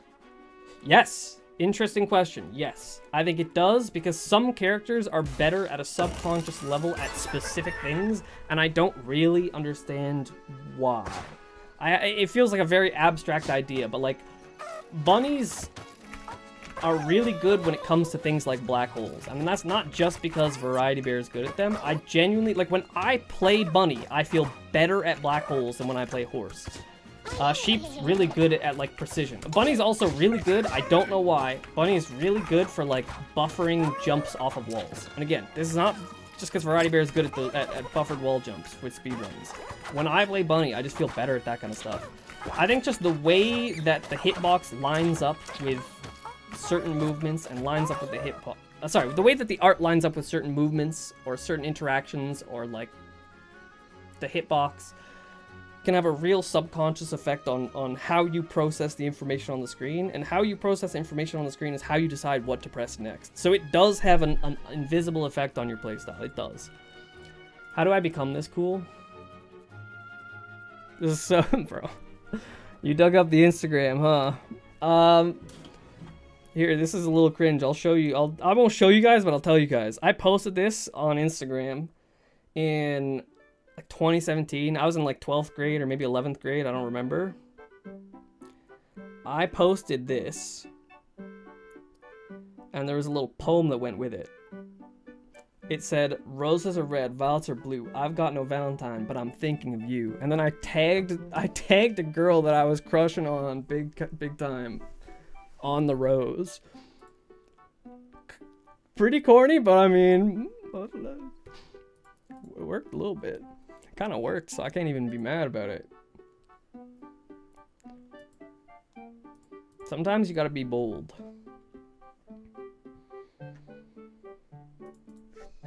Code? Bad code. How to get good at fans. I'm not the guy to ask. I'm bad at fans, but the general answer of how to get good at anything is to just use them more in party mode. Take time to really try and find a placement that you wouldn't have thought about otherwise. What is the story behind Pig Farm? I'm going to keep this so brief, but there was a map called Pig Farm. I don't have the code for it, but if someone can get me the picture and DM it to me, that would be helpful.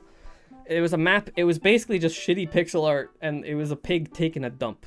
And it was so funny, and for some reason, because Coldheart just liked playing on this map a lot, so the rest of the community just started playing on it as a meme. But then one day we had the idea of what if we just played Pig Farm a lot until it became the most played map ever. So we would get into the game, we would load in, and then we would back out and then go back in non-stop. And we had the whole community doing this for like a long time until we got to like, you know, hundreds of thousands of plays, and Pig Farm, this ugly ass map of a pig taking a dump, was the most popular map ever. It was awesome. Do you use Waze, Apple Maps, Google Maps, or different map while driving? I don't know. I think I have both Apple Maps and Google Maps on my phone, and I click whichever one comes up first. But I also try specifically to not use maps whenever I can.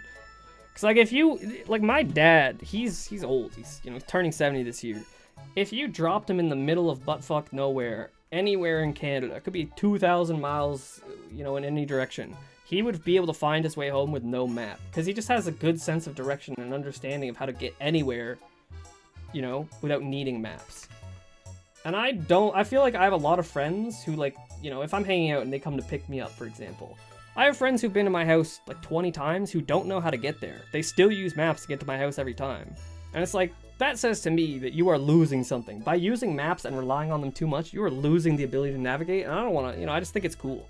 I like the idea of being able to know where I'm going. So I don't use maps most of the time, because I just know where things are. Did Flop DM me Pig Farm? That's not Pig Farm, that is a picture of me.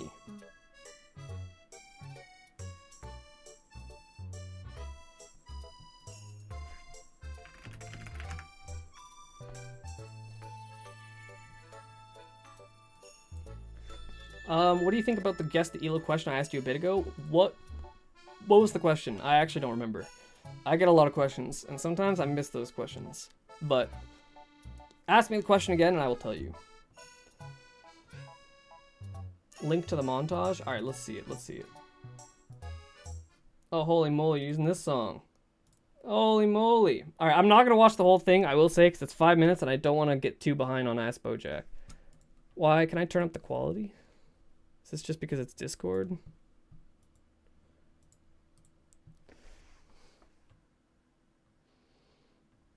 You definitely have a better clip than that. So I would start out with your best clip, or like a top one of your best clips.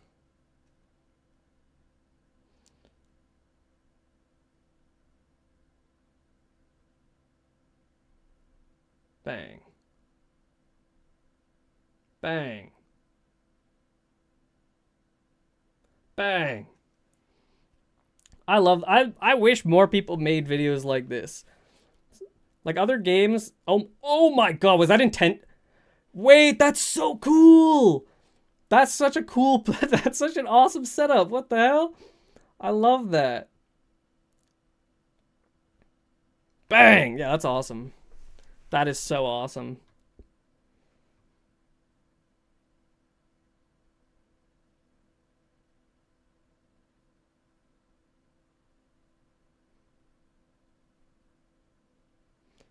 Going for the hard version just as a gentleman's agreement is so baller, by the way.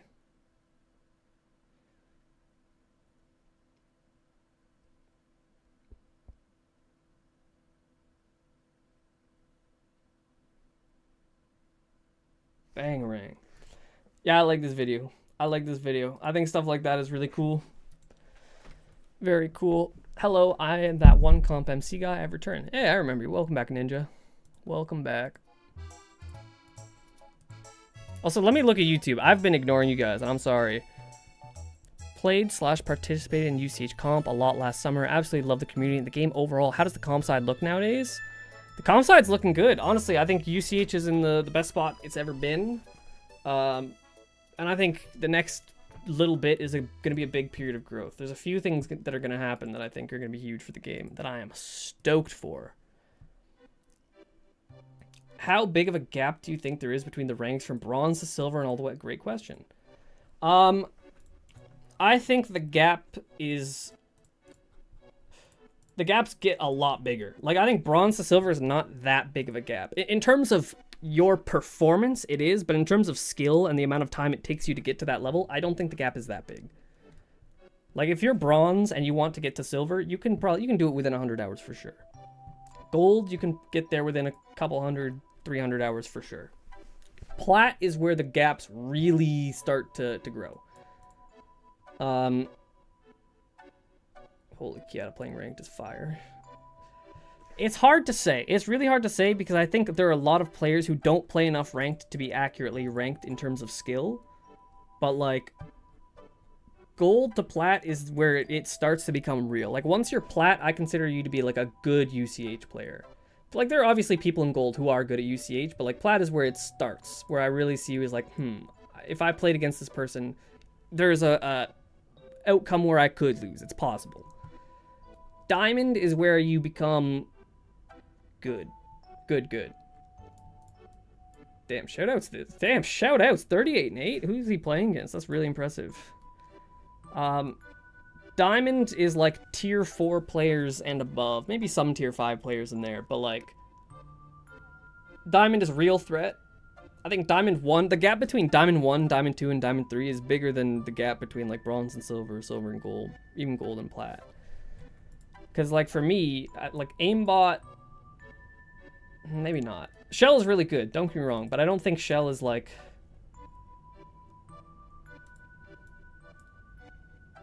I don't know, it's tough, it's tough. There isn't like that, the gaps aren't that real yet because people don't play enough to be ranked where they actually are in terms of skill. I think ranked is in like a tiny bit of a lull right now, and I take some responsibility for that because I think that kind of thing just happens when I stop making videos for a bit. Elite is where it gets real though. If you're an elite, you're a top player, full stop. I don't know, I honestly don't have a good or interesting answer to your question, but the gaps are pretty big. Pretty big. What's up, Quadrupi? Have you ever gone through the graduates channel from the... Yeah, of course. Of course. I know what mine says. I didn't do that, but at this point, I don't care. It is what it is. Oh my goodness. Damn. I don't know what this does, but this looks very complicated. So, and it also looks color-coded and cool, which I think is dope. Redstone in Minecraft is awesome. Minecraft in general, it just amazes me what the people in that game do. Like, the game really does have it all. There's something for everyone. Favorite horror movie? Hereditary's phenomenal. That's gotta be my favorite horror movie. I like psychological horror. I don't know why. I feel like I'm missing one. I feel like there was one psychological horror movie that I adored, and I just cannot think about it right now. Thoughts on speed building UCH? It's the thing I've been thinking about. It's interesting.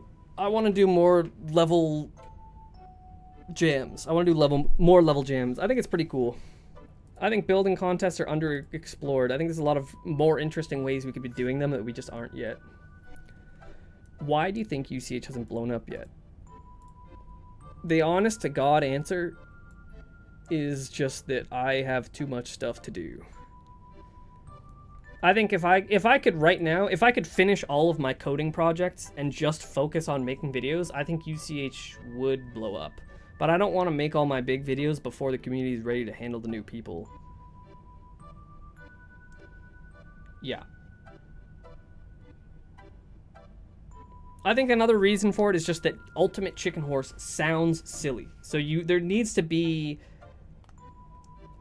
an air of legitimacy that gets people to actually consider playing in it. Because right now the draw for people clicking on my videos is they don't think UCH is a competitive game, and I am suggesting that it is. And that, you know, disconnect causes interest. But I want to get to a point where competitive UCH insists upon itself, where people know that competitive UCH exists, and I don't need to explain what it is because it's already, you know, widespread. Did you see the new name of Ranked Admin Chat? Yes, I did. Sleepy Pigs. Flex your old running stats while this image is on screen. Flop, that's why you're an OG, man. I like when people say shit like that, because I'm always, you know, I love having an opportunity to flex things about myself, but I don't want to just stroke myself off for no reason. But if you say, like, oh, Bojack, flex your stats while you're on screen, then I can. I was briefly ranked the #1 800-meter runner in Canada in high school, and not briefly, I was ranked top 5 in the country. I was like a 152 800-meter runner. My mile time is like a 4:10, 4:09, 4:08, somewhere in that range. I honestly don't know because I'm converting from 1500. My 400 was not as good. It's like a 49. But I used to be a very good distance runner, or middle distance runner. Decent sprinter too. My 100 time was an 11:15. Which is not that fast compared to my other times, but still pretty good. Yeah, running was basically my life, and it was what I was going to do. And then I ruptured my Achilles, which kind of put a dent in my plans. Because originally, I was going to go to the States for school, most likely. But, you know, rupture your Achilles, and what can you do?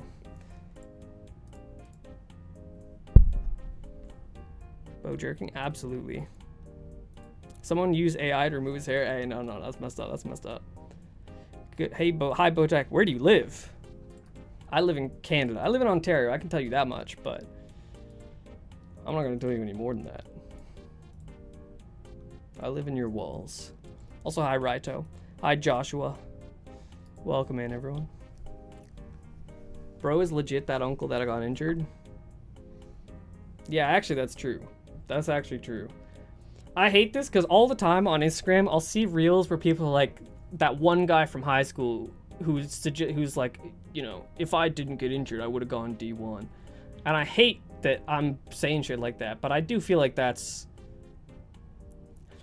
Like, can I have the exception? I feel like I just was. I feel like that's true. Like, a 152 gets you scholarships. Dude, there's one guy on my team who I used to race against and train with. And it's funny because he was like the slow guy. For so long, everyone in my track club would make fun of him because he was just, you know, he was not fast. We did a 4x800 meter, and the times were like 157, 158, 158, and then he ran a 222. And we clowned on him for so long. And then years down the line now, he's like for sure going to be an Olympian. Like he's the best 1500 meter runner in Canada. He runs like a 329.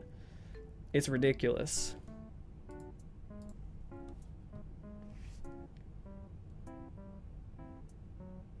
Do you ever take off your hat? Yeah, I literally only wear my hat when I'm like streaming or going out. I mean, eventually I'll be like, I'll be fully transparent. Like I'm definitely getting a hair transplant at some point. I kind of just need money to do it, which means I need to make videos. Like, I don't know. I have the money. I could get one now, but I feel like it's so financially irresponsible for me to spend that high a percentage of the money that I've saved right now. I feel like I need to make more before I can justify something like that, but I definitely do need to do it. Going bald, or not bald.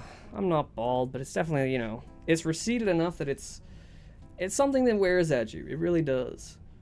Because it changes your view of yourself. You know, you look in the mirror and you see someone that's not you, or it's like you build up these expectations, you know, in terms of like dating, for example, of the type of people that you're interested in, the type of people that are interested in you, and then all at once, you know, the type of people you're interested in are no longer interested in you. You have to adjust your standards in a way that's different. And also, people treat you in like a very fundamentally different way.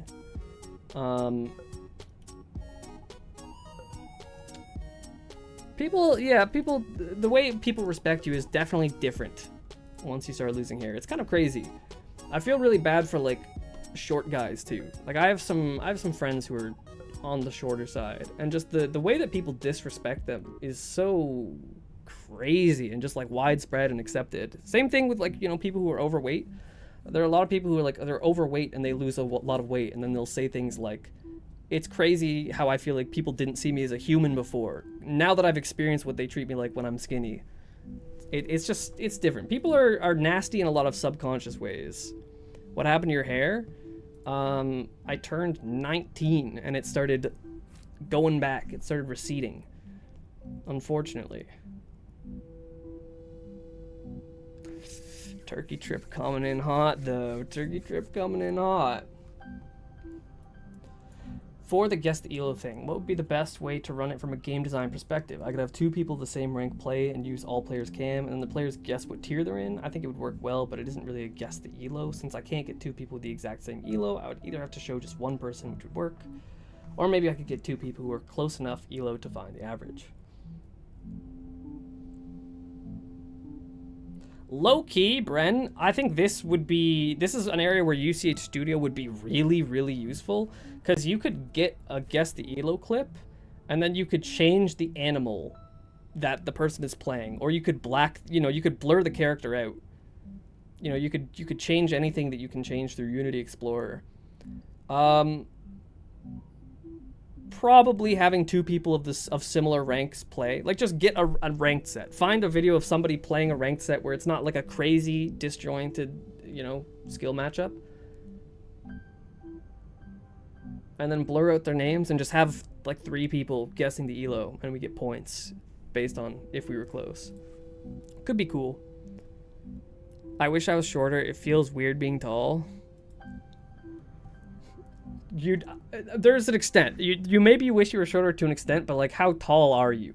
I think if you're taller than 6'4", then sure. Like, I have a friend who's 6'8", and there are a lot of things in life that are harder for him. Like, having people constantly ask how tall you are, it gets really, really annoying. I'm 100%. And also just nothing's designed to work for you. You get back pain and stuff like that. If you're that tall, then I feel you.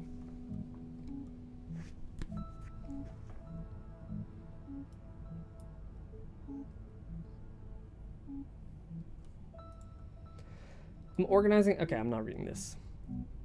How do you get better character control? I tend to die at the most random things ever. NST. Practice NST. Do you want to know what the difference is between really good players and average players? Every single really good player uses NST every single time they turn around. I give this advice all the time. All the time. It actually kind of pisses me off because I tell people this so often where I'm like, you need to NST every time you turn around. And players will be like, I don't really want to. They'll just only use NST when they need to do precision. I got news for you, bucko. The difference between doing NST as like an intentional thing because you need to NST and doing NST because that's just the way that you turn around is really, really, really big. I don't need to do anything to NST because that's just, if I want to change directions and I try and change directions without NSTing, that's difficult. That feels weird because the default for me is NSTing. In the same way that when I stand up to walk, I don't think about moving my right leg forward and then, you know, touching my foot to the ground, pulling back with it so I can raise my left leg and move. I don't have to think about the mechanics of it because it's so ingrained into my muscle memory that this kind of movement is just a natural extension of my body. NST is the same thing. My character is a natural extension of my body. I don't think about that kind of thing, you know, in the same way I don't think about how to walk or how to ride a bike. It's just what I do. You need to NST all the time, literally always. If you don't always NST and you don't lock in on grinding your NST, that's why your character control is not good. NST is everything. Beyond that, go beat precision levels. It's actually so easy. Like, I'm not even joking. Being really good at this game is so easy if you're just willing to do the tedious stuff. NST all the time and grind a bunch of precision. You will get good. 100, you will. I've never seen someone do it and not get good. How to play at your best. I won't answer this question directly because, okay, the thing is, UCH is a very psychological game. At the end of the day, you're not really testing your ability to press buttons, you're testing your ability to perform under a diverse set of circumstances. And human performance is a very finicky thing. Like, a lot of the time, you can't control whether you're going to hit something on any individual attempt because there's variance. Sometimes you'll do something slightly faster, the timing will be different, maybe the way your keyboard polls relative to the timing of the real world will, you know, mess with your inputs polling. There are so many different things that can happen that, like, how you navigate that depends a lot on you as an individual. Getting good at UCH is a journey of coming to understand your own mind and how it works and how you can get around things. So I can't give you a direct answer of how to play at your best, but I can give you a few things.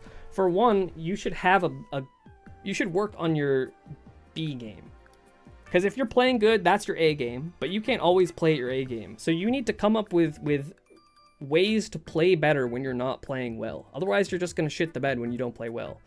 Like for me, if I'm playing really well, I'm setting up the spring precision, I'm setting up unique things, I'm fine going for volatility. But if I'm not playing well, I'm going to play to bide my time. I'm going to wait for a weakness in my opponent because I don't think that the strategy of winning is just outplaying them by sheer, you know, having more skill.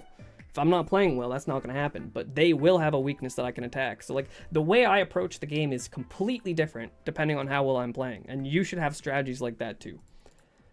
One thing that I've been using and that some other people I think should use. Wait, what's my code? Okay. Wait, holy shit, this is almost an insane code. FU, almost. You should have a setup that you can use to reset your confidence. I don't know how to explain this super well, but like, it is not possible. Like the answer of consistency, if you want to be consistent at anything, the answer is just practice more. It's that simple. Sometimes you'll act like, oh, I get so much worse in tournament, why am I so inconsistent? And the answer is not because you as an individual are different from everyone else and you can't handle the pressure. Maybe to an extent it is, but it probably isn't. The answer is that you don't practice and the people who don't get worse in tournament do. That's it. Practice more. But there's a caveat here, because there's so many things in UCH, you cannot practice all of them. So what you can do to get around this is to have one single setup that you practice religiously. There should be at least one thing that is easy to place that you can set up and you know you will never miss. Because if my confidence is shot, if I'm playing the game and I miss something and my confidence is shot, I can restore that confidence. If I hit a setup, that brings it back. So if I have a lack of confidence, you know, I'm getting cooked and I need to bring it back, I can just place the setup that is my bread and butter that I know that even if I am playing bad, I'm not going to miss. I can place that and then I bring my confidence back. UCH is a game of managing your confidence, big time. That kind of stuff matters so much, and I don't think people focus on it enough when it comes to strategy. So having a setup you can use to reset your confidence is big. Big, big, big.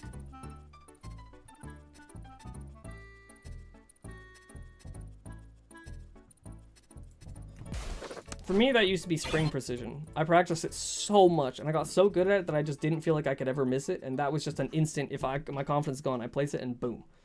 We're good. Hey, Bojack, could you, maybe check out the latter half of the video? No, sorry, never know. I'm doing Ask Bojack. Why are you always hitting this pose? I don't know. I have Tourette's. I move in a lot of ways. I don't sit still. I don't know what to tell you. This is kind of a baller pose, though. I kind of fucks with it.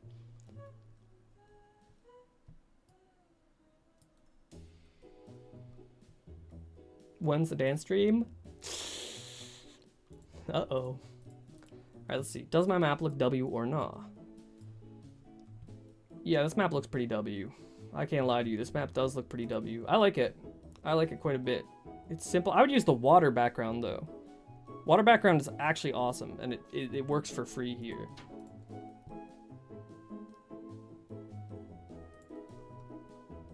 Your turn? I'm not doing this. How short is short? I'm not gonna answer that. I think, do we have it all? Are we done? Have we finished Ask Bojack? Good stuff, guys. Good stuff. That was a WS Bojack. I had a good time. Yeah, I'm skipping your question. Play ranked? Not right now. I'm kind of washed, and I do want to get back to work sometime soon. Oh, by the way, for anyone wondering about distortion payouts, I have not forgot about them. I posted in the Discord. If for some reason you were supposed to get paid out and you're not in the Discord, DM me. I'm pretty sure I invited everyone who placed in the money. But I got the YouTube check today. I'm gonna figure out payments soon. I need to collect money from all the people who pledged it, so I definitely need to lock in on that. Also, for people wondering about rankings, the rankings are done now. I'm just working on the graphic. Also, there will be like a more formal announcement about it, but we are extending this season. We are extending this season to last into the full next season. So this is going to be a full year-long season, essentially. Just because I need more time to... Like, the way rankings are done right now is so unsustainable, and I have way too much work, and I don't want to keep doing it this way. I want to develop a system that automates a lot of what I do. But yeah.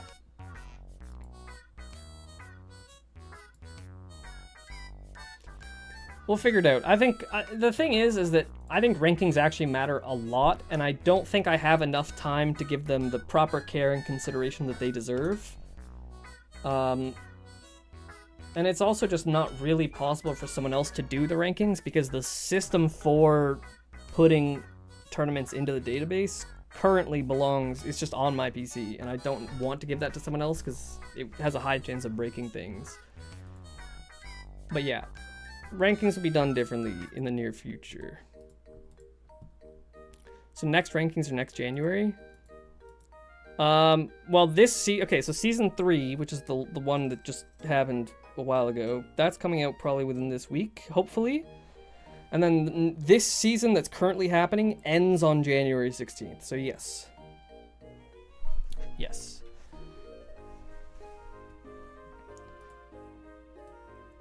Level request?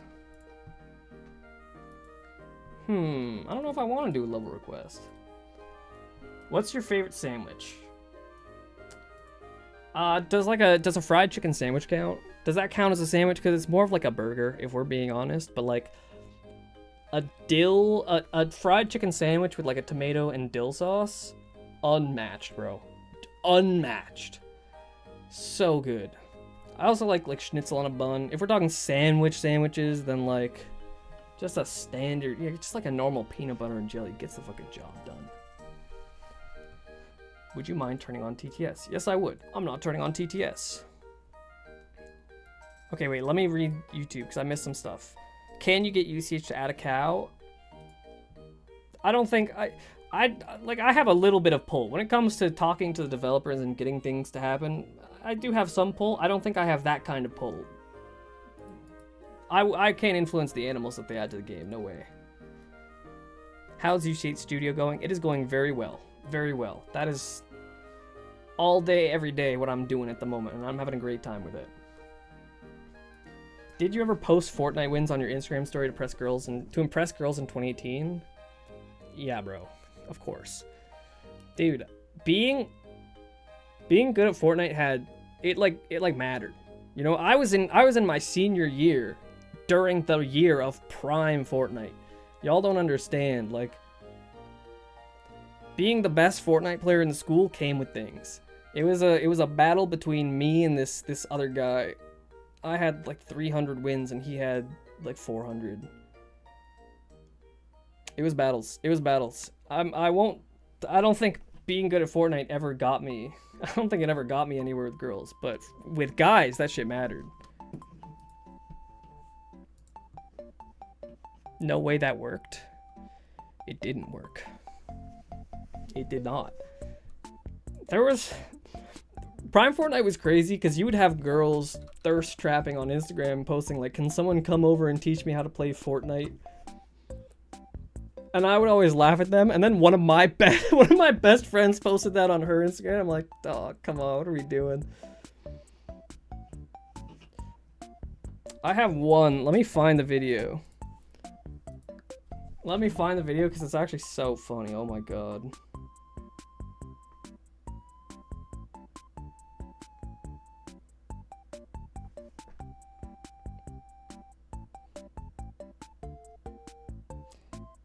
How do I get? You know what? I don't want to leak my other account because I don't want people to see it. I had some funny. I don't know. I played a lot of Fortnite. Is my code tough? Yeah, that's a legendary code right there. That's a legendary code. Who has more aura, Neymar or Morphin?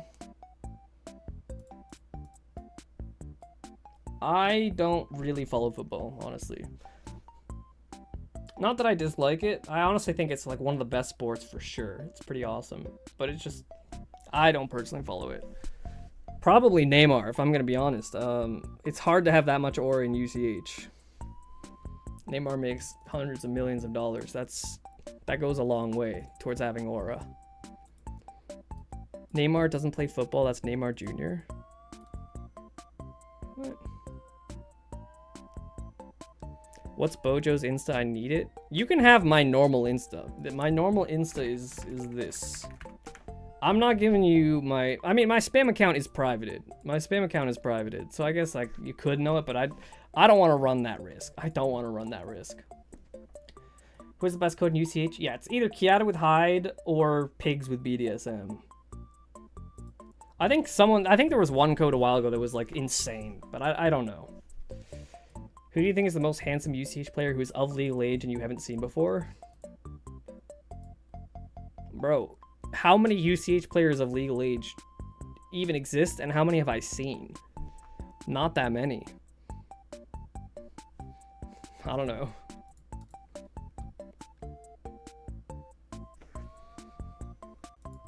Fish has easy. Okay, yeah. Easy is an insane code. It is an insane code. There has to be at least 3 of us? Yeah, but I've never seen... Like, I don't know what you look like. I don't know what almost anybody looks like. It's crazy.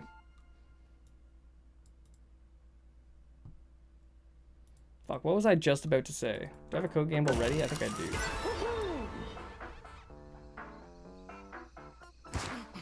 I've seen Evan XO before. I've seen Pier before. Just because I saw his figure skating stuff.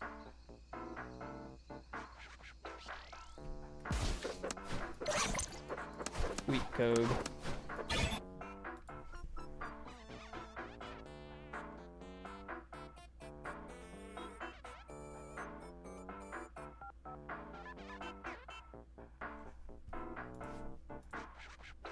How do you currently practice? Right now, I have maps that I've made. That are currently unlisted. The only practice I do, and I don't do that much, but I do some practice for maintenance. Like every few days, I will go through these maps. God, love that so slow. I have a bunch of maps like this that are just the fundamental skills for certain, different skills within the game, I'll just go through it until I beat the map. Or for this one, I'll go through it until I clear the map all the way and then get back to the center on both sides. Oh god. Oh my god.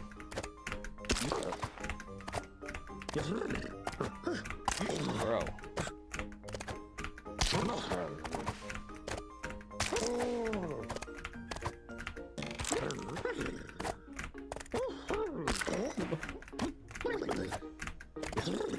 I definitely need to do some more NST work again, unfortunately.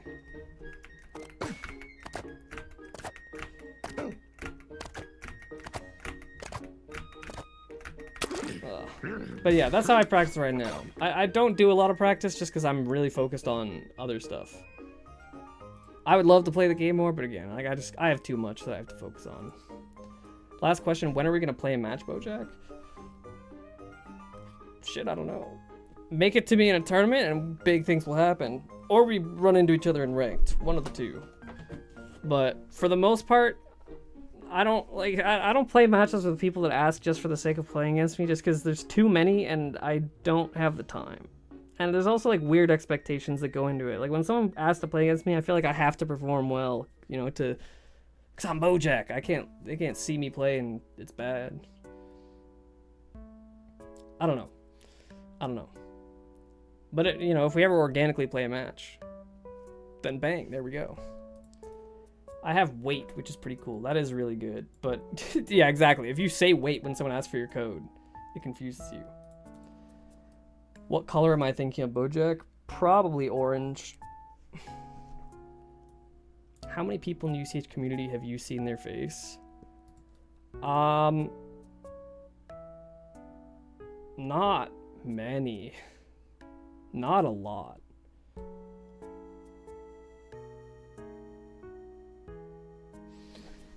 I've seen you, I've seen Pier, I've seen Damu.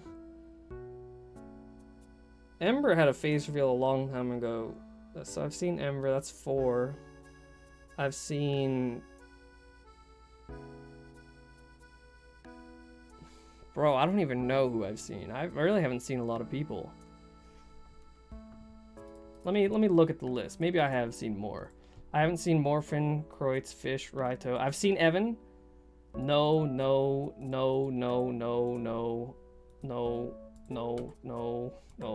yes, no. Yeah, I've seen Selly. 6. I think I've seen Soup before. He has pictures on his Instagram. I've seen Pier.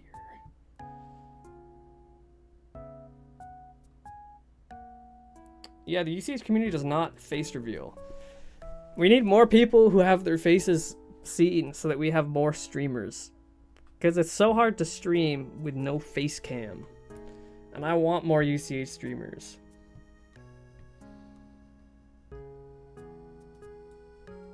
I have not, Grinya.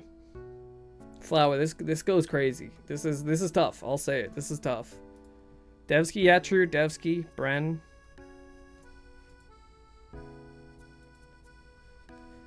All right, let me read some chat. I actually been completely ignoring chat. Are you gonna make this stream available to watch later or no? I think it is by default, but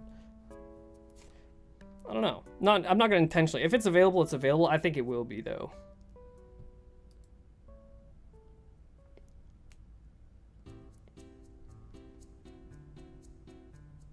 I saw Viper say something, and I don't even remember where it is. Bojack, you've inspired me again somehow. I want to play UCH competitively, in fact. Dude, deadass, I don't understand what it is. I feel like when I stop streaming, the community, like the community dies down a little bit. Like, it just feels different. And I don't know if that's like a bias for me because I see more of the community when I'm streaming and when I'm active, or if me streaming genuinely does just like, you know, it's weird.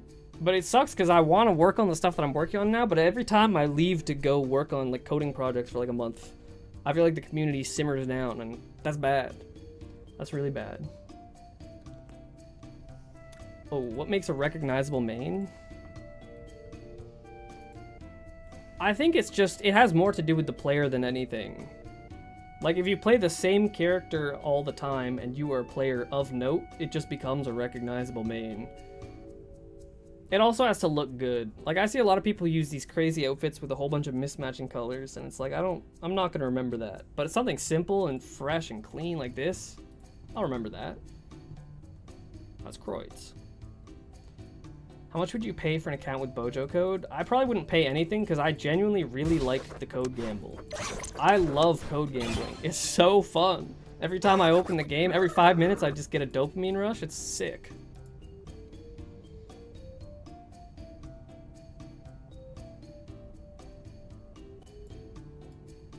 Yeah, Kojitsu outfit. Kojitsu outfit is iconic. Bojack, are you gonna finish watching the montage? On stream, I don't know. Maybe. You know what a casino is, right? Yeah, I've never been to a casino because that would be a problem for me, probably. Don't gamble. Gambling is so bad for you. The only, like, I had a poker phase where I played a lot of poker. I was good enough that I wasn't losing that much money. Like, I wasn't a net positive player, but I wasn't like an absolute whale. But I played like 50,000 money hands online or something like that in a pretty short period of time. It was too fun. It was too fun, so I had to stop. And same thing, like, when sports betting got legalized in Canada and you could download things like FanDuel, I downloaded it and I used the referral money and I spun it up. And do not listen to this and think, oh, this is a good idea for me to gamble, because listen to the whole thing. I spun that money up to like $250, and I was stoked. I was like, holy shit, gambling's awesome. But then I just kept going, and I kept going, and within 10 minutes, that 250 was just gone. Disappeared. And at that moment, I'm like, huh. I should probably, like, never gamble again, because I think this is, like, psychologically, I'm just not built to handle gambling. I have such an addictive personality. It's crazy. I think having Tourette's in general makes it, you know, gives you an addictive personality to a pretty insane degree. Thanks for telling me to buy this top 10 decisions ever. Hell yeah, dude. I'm happy. I'm happy I had that effect for you. UCH is awesome. This game is goated. I think we all have some good gambling stories from our dads. Dude, my dad was so kosher. He never gambled. Should I stream even if I'm bad? Yeah, you should. Yeah, actually, you should. Streams are great. And streams are good. I think people should try and, like, stream to make content, though. Because, like, people just stream themselves playing the game, but, like, there's a lot of stuff you can do. You just need to think about it. Just sit down and think about what content I can create. How can I make interesting streams? And do it. Actually put in effort to be a good streamer. There is, like, an audience just waiting to be picked up. Because, like you see Kreutz play, he gets like 20 viewers for free. And Kreutz has no face cam, he doesn't really talk all that much. He's not trying to be like a super entertaining streamer. He's kind of just playing ranked. And I mean no offense to Kreutz by that, because I like watching Kreutz streams. But like, there are a lot of people, there's a content gap right now, because there's just nobody in competitive UCH that streams regularly and nobody that makes content. So if you want to be that guy, you can. You can. It's ripe for the picking.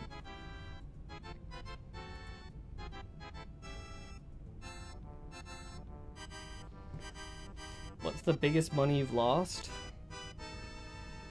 Okay,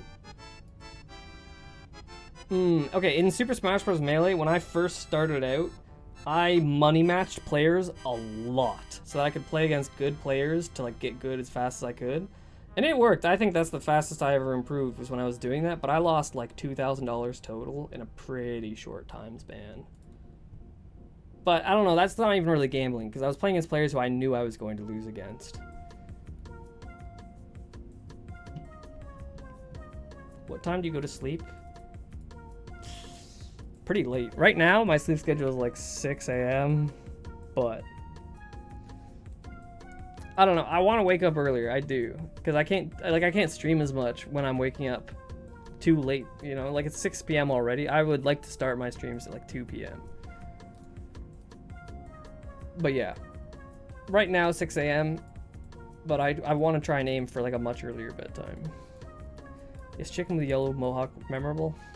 Eh. Who do you main in SSBM? I main Sheik. Gang, look at this, look at this. Guys, look at my combo video. Look at how sick I am. Look at how awesome I am, guys. Look at this. Watch this. I'm flexing.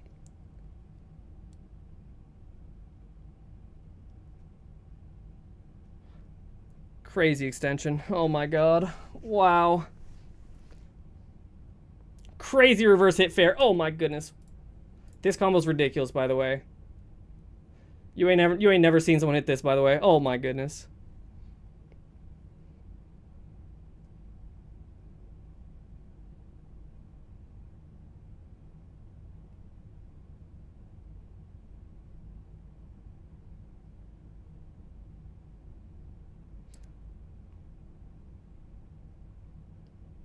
Holy fucking movement, man. So you don't show us the Chester vid, but you show us this shit? I'm Bojack! This is Bojack. Sorry for wanting to flex myself, man.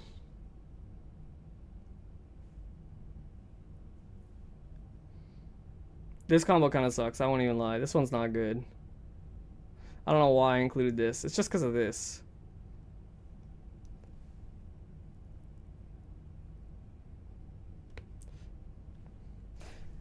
Oh, this combo's nuts. This combo's nuts. I wish you guys played Melee so you understood these combos. Because they're actually sick as fuck. Oh my goodness, bro. Oh my goodness, bro.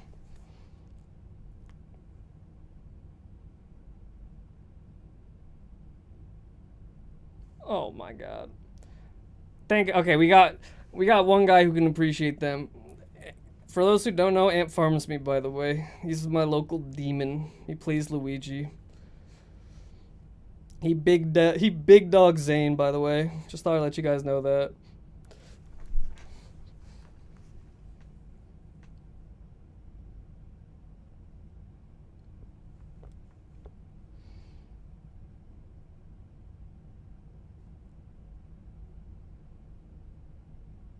This is oh my god, I love that up air. Bang! This combo's mid.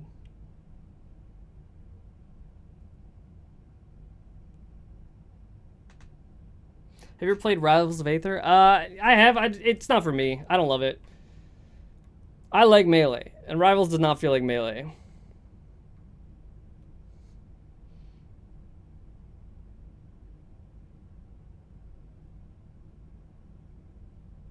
Bang. My knowledge of SSBM extends to like H-Box and that one Moki vs. Kadoran game.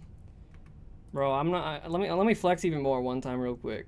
H-Box and Moki were teaming a while ago, and they were doing a challenge on stream where the first team to beat them, they were trying to do 100 wins in a row, and they said the first team to beat us, they get $100.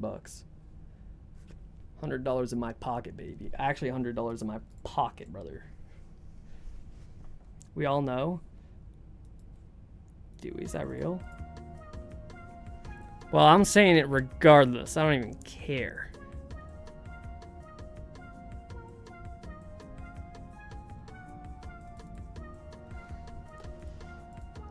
Did you ever play SSF2? No, I don't like Super Smash Flash 2. Doesn't work for me. Do modded diagonal blocks work for people without mods? I don't think they do. I'm pretty sure they don't. Gotta hop back on the GeoGuessr grind. I do not. No. I don't want to do that. GeoGuessr, the thing with GeoGuessr is that I liked the earlier metas because there was way less meta. GeoGuessr to me was looking around and using signs about where you are to be like, oh, I'm in this country. Now there's way too much of like, oh, I know that this is a 3rd generation camera, or if I look up here and I see these types of rifts in the sky, I'm in this area, or like there's this black dot in this country's coverage on this road. There's too much of that, which is just the least interesting part of GeoGuessr to me. For sure. Tough, you're actually really good. Thank you. Rocket League grind would be better. I love Rocket League, but I don't want to. I would love to grind Rocket League because it seems like it'd be fun to be good at, and I think I could be good at it probably. But I can't possibly dedicate time to grind another game. It sucks. Yeah, I would, like, if I'm gonna grind something, I would way rather do a rank 1 grind for UCH. That's the goal. Does Sour Bloods have more aura?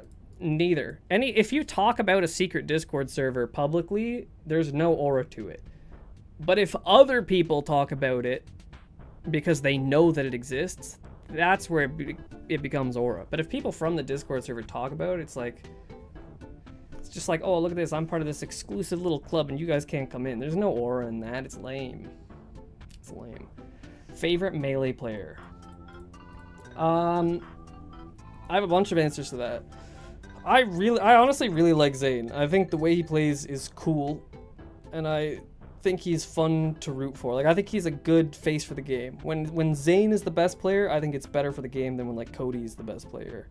I really like H-Box. I used to hate him because obviously he just was so unfun watching him play and win every single time back in, like, 2018, 2017. But now that he's, like, a little bit worse and he's kind of an underdog but still good enough to, like, win a tournament, he's actually fun to cheer for and he plays way more interactively.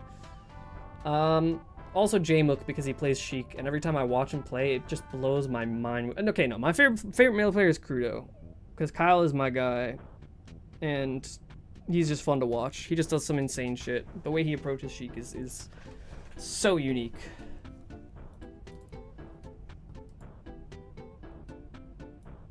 Elatra grind? Hell no. What's your favorite drink? If we're talking alcoholic drinks, I invent my own drinks, okay? I got 2. One of them is called the urinal cake because it smells like a urinal cake. Which sounds like, why would I ever want that in a million years? But I promise you, it's so good, bro. It's so good. It's literally just cherry vodka. Okay, there's a few ways you can make it. You can use cherry or raspberry vodka. I think I prefer cherry. Cherry vodka, Coke, and lemon juice, and then put in a little bit of peach schnapps. It's really good. It's actually really good.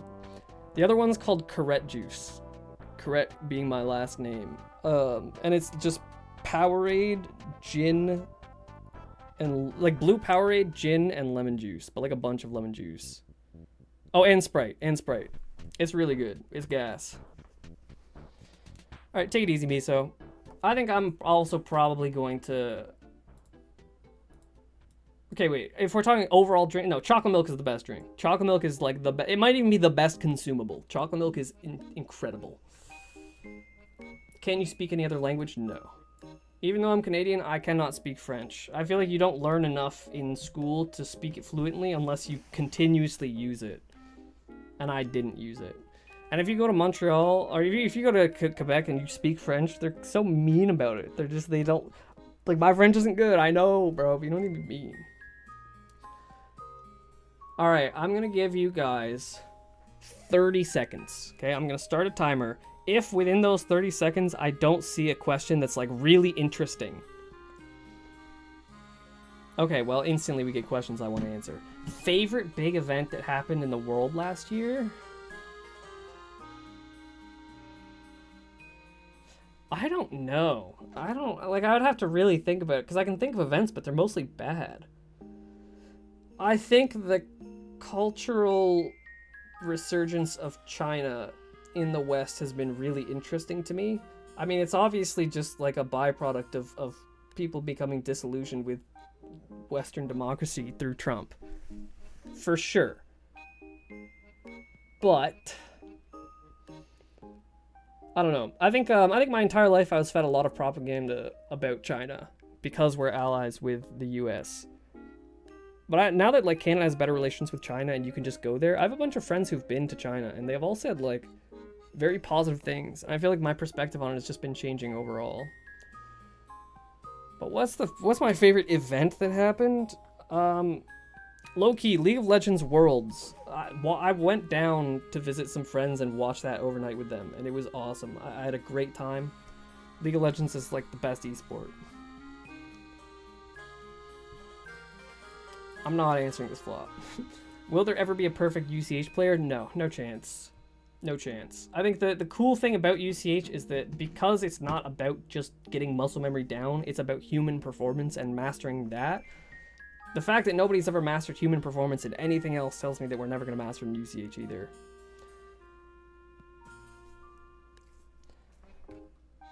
Yeah, I don't think there will ever be a perfect UCH player. I do think somebody will come along that makes the current top 3 look like jokes. I think that is I think we're waiting for the next highly talented individual to arise. We're probably a few years out, but probably like a year or two out. Probably like a year or two out before someone truly surpasses the top 3.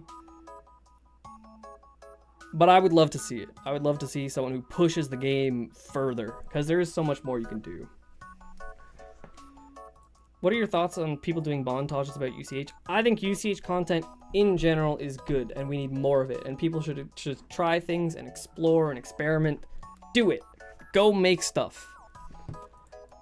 What's one habit you had to unlearn to get better?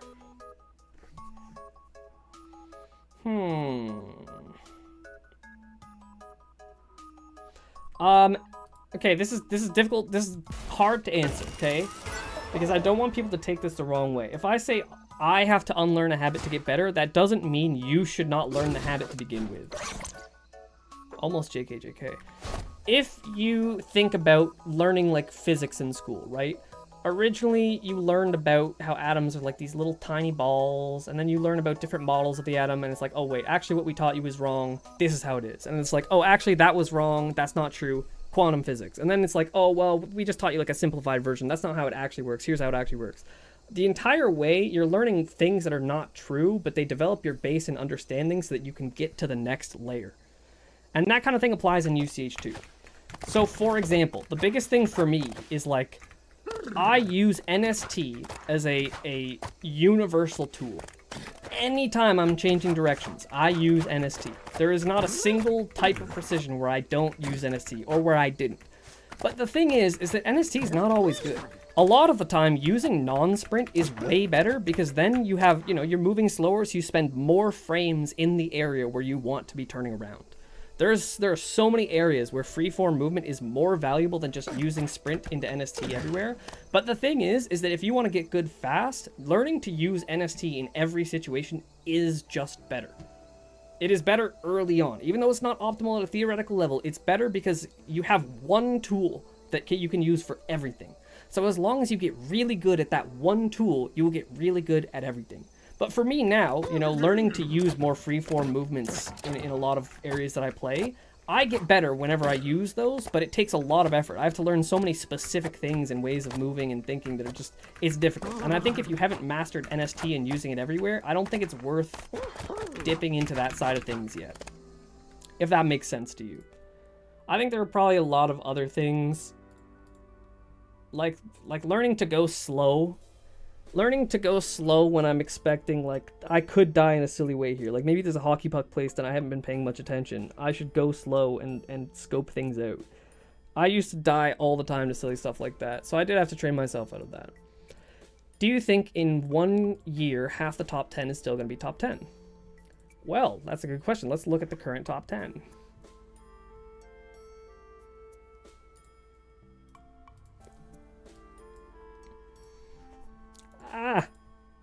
Top 10 starts with who? Soup, I think? I think in 1 year, Soup is already out of the top 10. Master XD, he's on a good trajectory, so I think probably in 1 year he'll still be top 10. I think Ember is a tough one, because she doesn't play as much as she used to, and I think she's, moving on to other stages of her life, so realistically, I think Ember's pretty likely to exit the top 10. Nell, I think outside the top 10. Milena, I don't know how to answer this one, because it depends on if she plays, it really does. Like, obviously she has the skill, but she doesn't play that much party mode, and she doesn't enter that many tournaments, so like, probably would be in top 10, but not right now. Pausia, I think she just doesn't play the game as much as she used to, so that is a top 10 exit. I think in this last season she would have been ranked top 10, but just didn't meet the criteria, didn't meet the eligibility. Fish will still be top 10, Raito will still be top 10, Kreutz will still be top 10, Morphin will still be top 10. I think outside of that, people like Variety Bear, I think he will still be top 10. I think I will still be top 10. I think more than half of the top 10 will stay the same. I think so. Can you do 1 or 2 viewer games? I don't think so. I'm not going to stream for too much longer. It's already kind of late. What are the inputs for frame perfect NST? I feel like I always mess it up. Okay, the inputs are... Let me make sure I'm getting this right, because it's been a while since I've thought about it. But it is either you do sprint left, and then you sprint right on frame 2, and release sprint frame 3, sprint again frame 4. Or you do non-sprint, so sprint left, then frame 2, you non-sprint right, and then you sprint frame 3. Both of those are roughly equivalent to a perfect NST, and though they are also similar enough inputs that you can utilize input spacing to minimize your failure rate. So those are the 2 timings that you should be going for, and you should be aiming for something in between. I ain't juggling. Sorry, gang, I ain't juggling. Did I miss my map or not? No, we didn't play your map today. Who's the best UCH player you met IRL? I don't even know if I met... I don't think I've met any UCH players IRL. Or at least not anyone in the competitive scene. I've met people who said that they watch my videos before, and I have IRL friends who are like not horrible at UCH, like they beat PH1 and stuff. I got no one, honestly. It's just nobody. Are you ever gonna stream in a different room? Yeah. Is there an estimated release on UCH Studio? I don't know. I don't know. It depends on how long it takes. It depends on how long it takes. Because, like, there are a few bugs that I need to iron out that could take a long time or could happen fast. And I don't know yet. But I'm hoping to get it done within 2 weeks. Because I don't think I could work on this for more than 2 weeks more from here. Do you think you can train a bad mentality into being good for UCH? Yeah, you definitely can. Absolutely. I used to have a horrible mentality. And I think my mentality is great. The thing is, you just need to be delusional. You need to be delusional until it becomes real. When I play a match, the thought of losing doesn't even enter my mind. If I'm down 2-0 with 2 rounds left, the only thought in my mind is, damn, it's gonna be really cool when I win this. Not if I win this, when I win this. Because the thought of losing just isn't there. The second the thought of losing enters my mind, I will lose. It's a self-fulfilling prophecy. So I truly believe that I'm better than everyone and I will win every set that I ever play. But I still have reasonable expectations. Like, when I lose, I think I'm pretty good at handling it. It's tough. I don't know. It is tough. You need to be intentional about it. Like, you need to constantly be reminding yourself. If you don't, every single time you play, tell yourself beforehand how you're supposed to be thinking, then you're never going to think that way often enough that it becomes habit. Can you stop mogging us?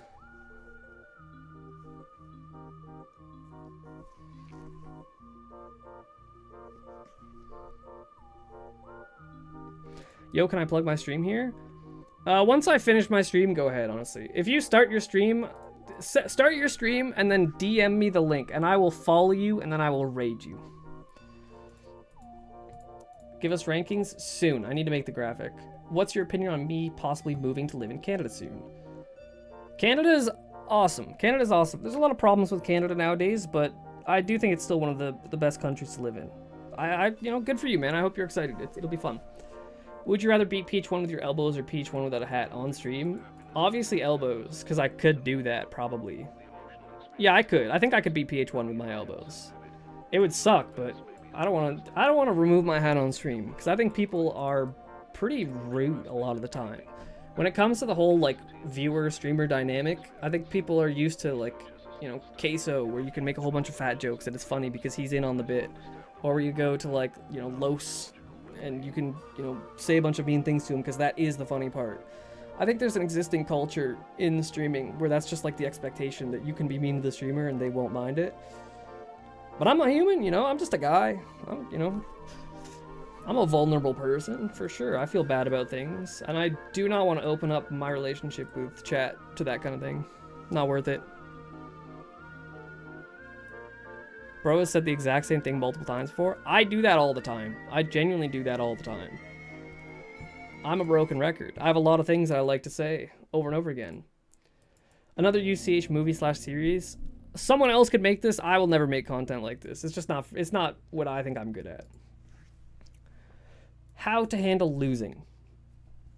You need to channel the negative energy into something positive. If you lose the game and you get frustrated and you don't play for the rest of the day, you're trolling yourself. I'm sorry, you're just trolling. When I lose, like, if you want to improve at the game, you need to be able to say why you lost. If I lose a set, I can look at it and say, I placed the wrong things. My building wasn't good. I introduced too much volatility. I didn't play to score at this point. Or, you know, maybe my mechanics were off in a specific type of way. If you can't come up with answers like that, how do you expect to not make the same mistake next time? So every time, when you're done playing, reflect on why you lost and practice. Just practice a bit. It sucks because you're still sitting in those negative emotions, but just lock in, bro. Just lock in. We love you, Bojack. Mwah.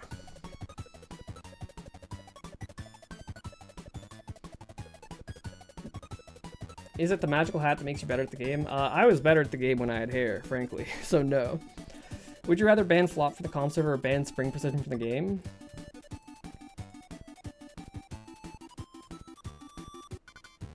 Probably ban. I don't know. Like, that's a tough one. I'd probably ban flop. I don't know. That's a really toughie. Because, like, flop isn't out here winning me games. Spring precision, though. Whew. That's winning me games. Would you rather delete UCH forever or be stuck in a closed room with no interaction to other humans while invincible? You never die. Yeah, I would delete UCH forever, man. Why would I ever do that? I would rather hug you than burn lava. When I was a kid, I was actually, like, terrified of lava. Like, it was my biggest fear. Volcanoes. Every night, I would, like, look out my window and I could picture the lava rushing down and burning me up. Shit was scary.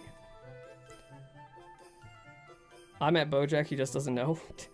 Shit, dude. I met you, you don't know. I'm in your walls, man. I think the best thing to do is care about improving, not winning. I agree, but you can't let yourself get too detached from it. You have to care. You have to have a genuine passion for it. Like, if you don't want to get good and you don't want to be the best and not feeling that improvement doesn't make you upset, you've lost the fire. I don't think you're gonna get good like that. All of the top players have massive egos. Massive egos. Watch Morphin, Kreutz, or Raito lose and see how they handle it. They're bad losers, bro. Every single one of them. They are bad losers. But to an extent, you need that. You need that. If you lose a set and you're like, oh, well, they just played better than me. Oh, shucks. I'm sorry. It's over for you. It's over for you. You're a competitor. Lock the fuck in. When I lose, it makes me mad, it makes me sad, I experience some of the most intense emotions that I ever experienced in my entire life from losing. It feels awful. And winning, on the flip side, is the highest highs. And that's okay. It's just, you need to be reasonable about it. You need to be reasonable about it. Because if the sadness you feel from losing pushes you away from the game entirely, then that's too much. Then you need to detach more. But if you're so detached that you don't feel the necessary emotions to get good, let yourself live a little bit. I think the thing is like, life is a long series of difficult things to handle, and a lot of things are going to hurt and suck, and a lot of things are going to be great and feel good. You gotta just deal with the negatives. Like, you can't just live a life where you don't experience the negative things at all. How would you feel the good things if not for the negative things, giving them purpose?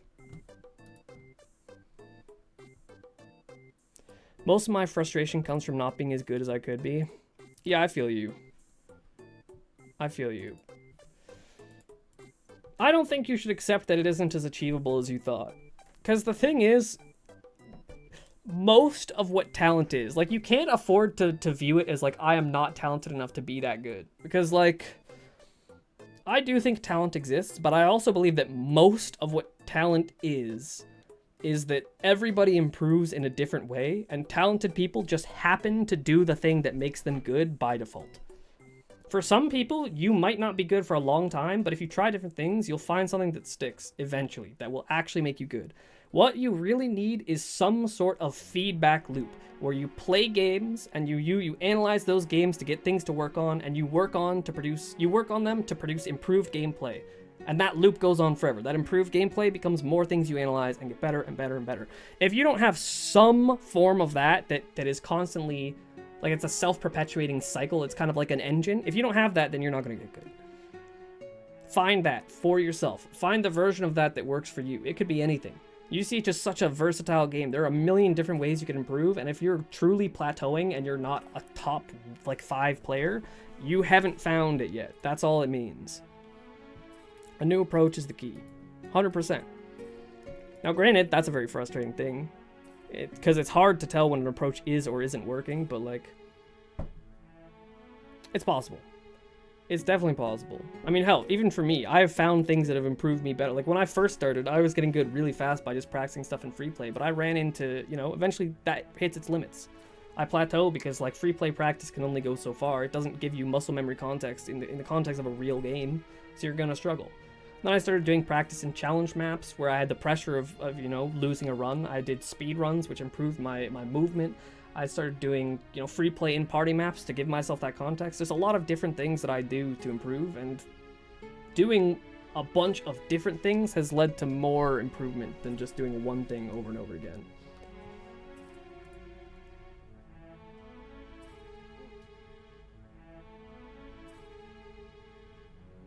What's your favorite animal? Cats.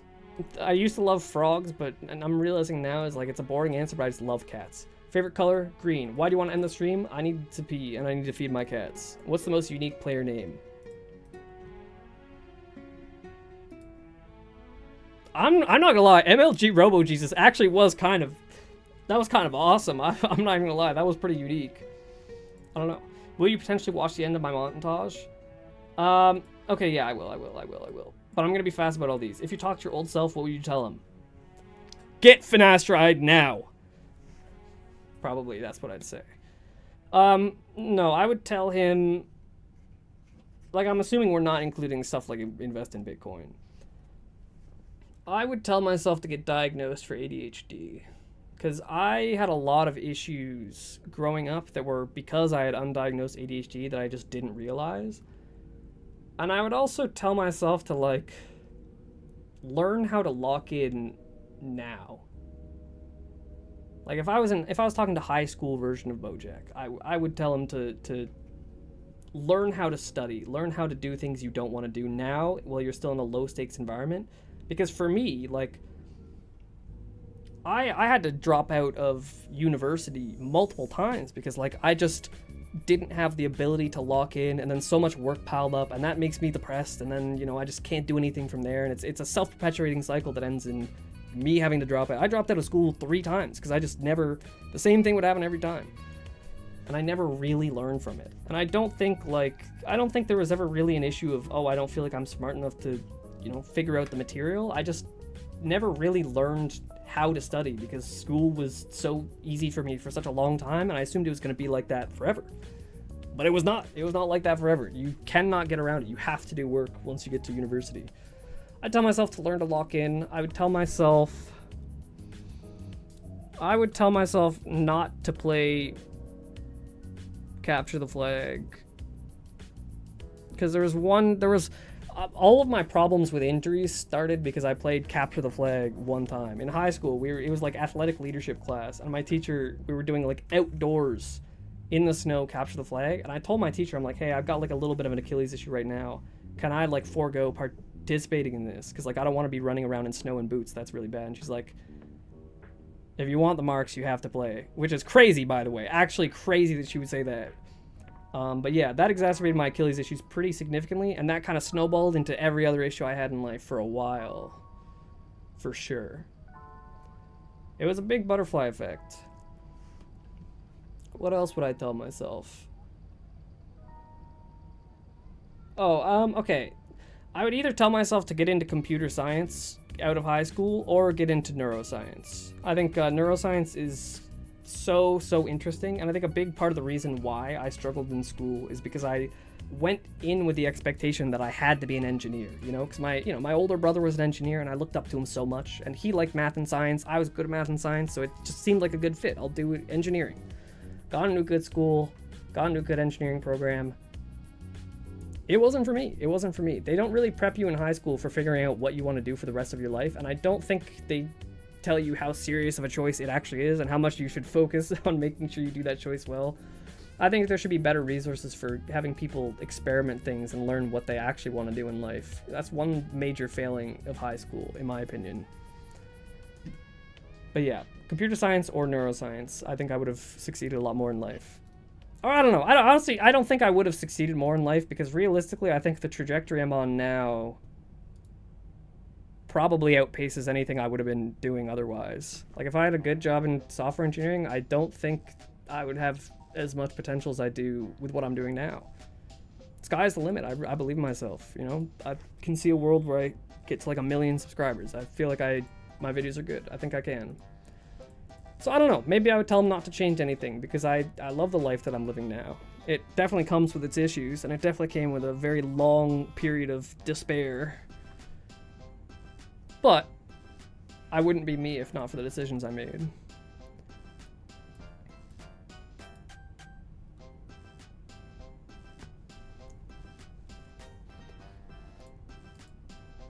When are you hosting a bounty hunter tournament? I'm not, but Pierre allegedly is.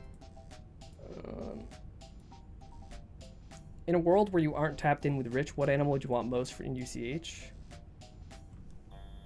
I don't know, because I love the animals we already have. I think it's very unlikely they could make an animal that I would like more than horse or bunny. Those two are the best. They're so awesome. Maybe like a... oh wait, we have a turtle already. But turtle kind of sucks.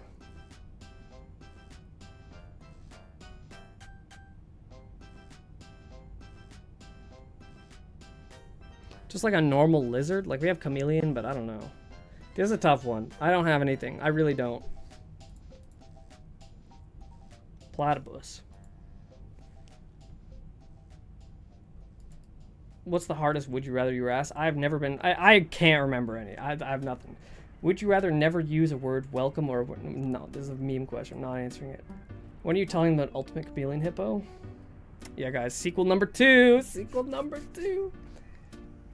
Not answering this. Not answering this. Would you rather end the stream or keep going? I would rather keep it going, but I need, like, wonderful questions. Any book/media that you would recommend that are relative to UCH? I mean, it's cliche, it's the boring answer, but the inner game of tennis is good.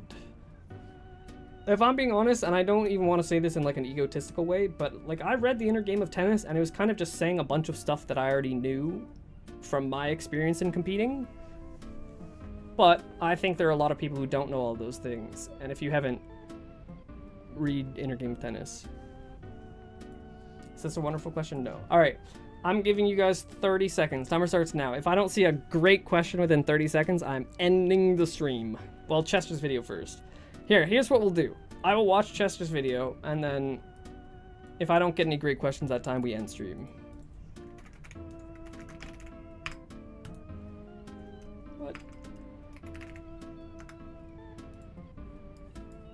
Let's get back to it. Okay, we're at like 145. Yeah, it's here.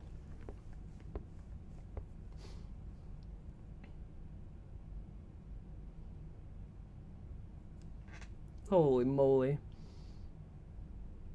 Bang.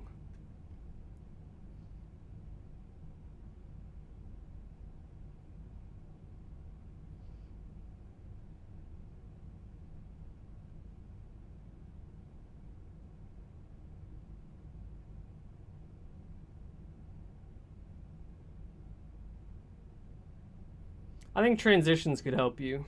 Clever transitions could do a lot.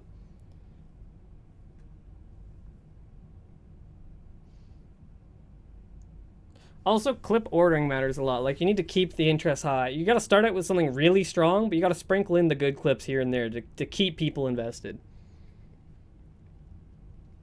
Holy, people actually played on this, man. That's crazy. I removed this map from Tournament Legal. Conceptually, I like it, but I don't know. It's not good enough. Definitely one of my worst maps.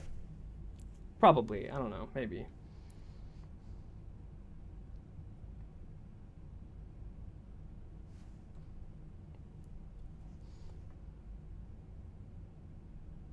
Bang.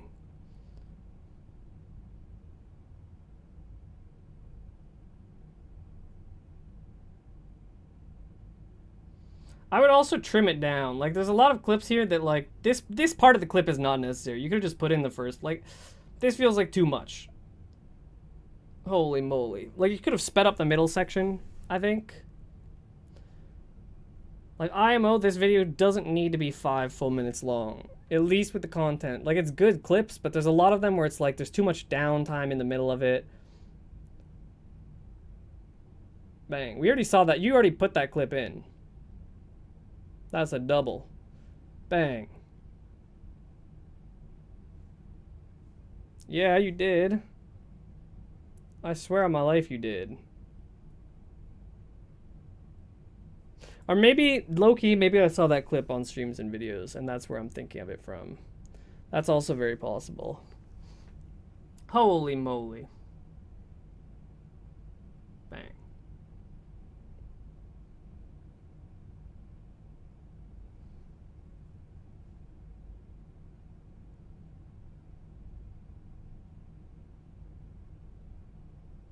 Nice.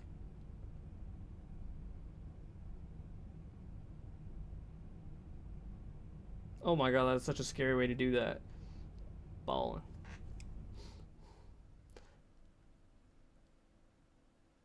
See, like, this does not need to be in here. Speed it up. Speed up the clip. Also, is that just the same setup twice? Or am I thinking of another? I don't know. No, see that? You don't need to include that in the video. Definitely trim it down would be my advice. All right. Do we have any wonderful questions? Do you hit leg day? Nowadays, I don't really work out, but I definitely should. I definitely should. I used to lift quite a bit. Do you ever build something not to win, but just to mess with someone's confidence? Absolutely. Any predictions on the UCH update? I'm a beta tester, so I can't tell you anything. There's no predictions I can give because I already know. All I will predict is that it's going to be really, really, really, really good. One of the best updates ever added to the game. Hope that helps.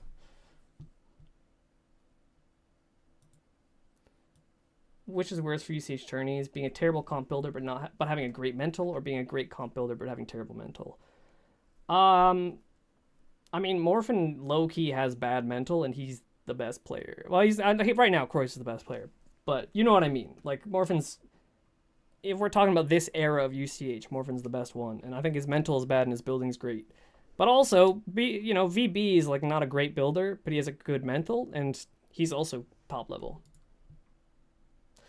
All right. That tells me that the stream is over. Where did Bread go? Okay, you want me to play the Wordle? You guys are getting spoiled on this. I'm sorry to tell you. All right, what's my first word? The word is going to be stuff. Whenever I do Wordle, I look for the first 5-letter word I see. Bang. Oh, man. Could be that, but let's not do that. It could be sonar. Oh, my God. Is that a word? No. Okay. So N is... Let's just snore. Bang. Wow. Moo Butter, you were gonna stream, but you have not DM'd me. You have not DM'd me. So I assume you're not streaming. And if that's the case, like there's nobody to raid right now, right?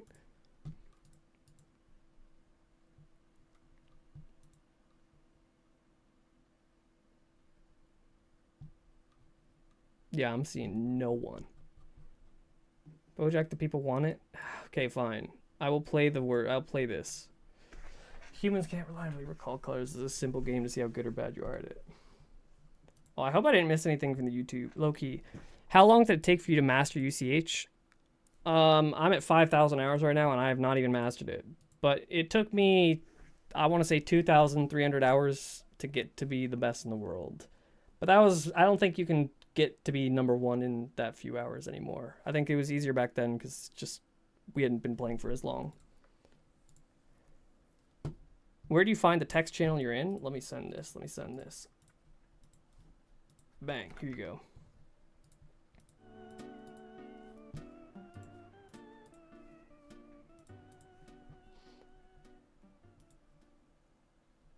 Okay. I don't understand what I'm doing.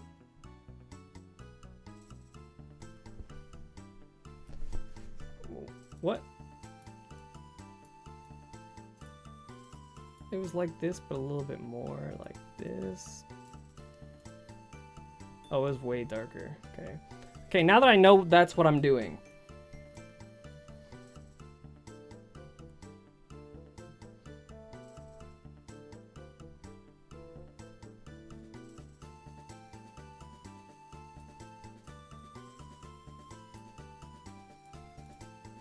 Oh fuck, it's way more gray than I thought. Wait, this is actually hard. What? Okay, this one, surely I can remember. It's like the UCH. It's like piss. It's like green, but then piss on it. Bang.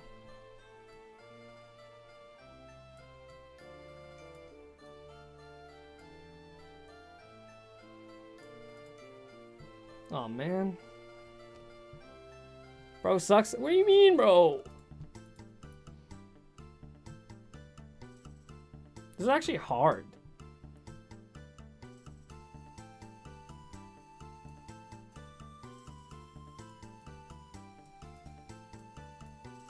Wait, there's a second dial? Bro. That changes everything, man. That actually changes everything.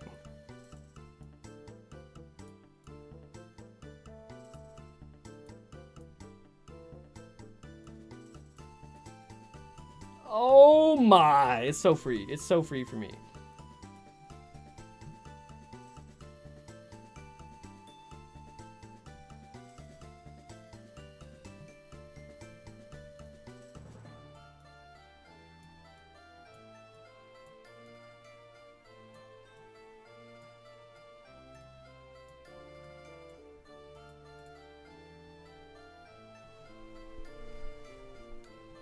I understand it now. I understand it now.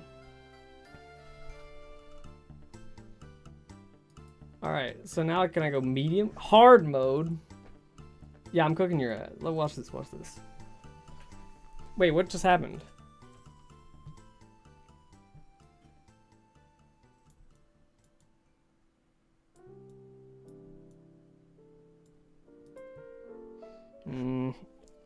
It's way brighter.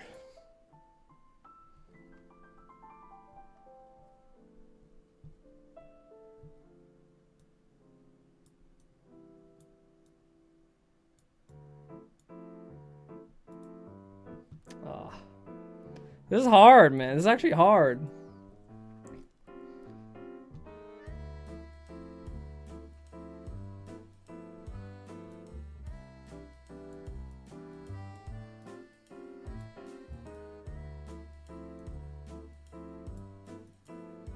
Oh my.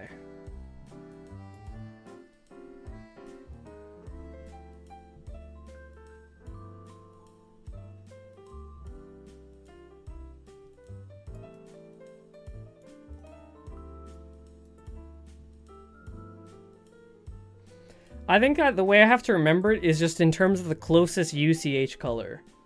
As long as I try and remember things through like existing memories, I do better. Okay, yeah, that's a UCH color right there.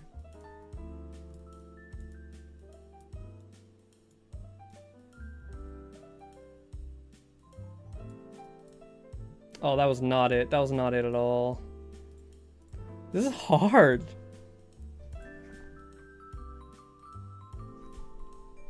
All right, but now, see, the thing is, now that I have the maximum, like, look at this. I'm winning on Brutal, actually for free.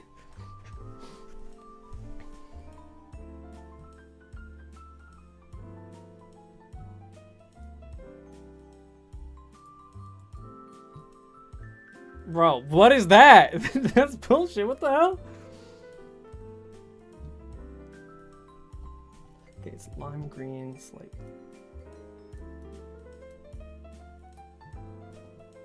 Like, it's just hard to find it that fast. Like, I can remember the color, but I feel like this is more learning how to make the color fast.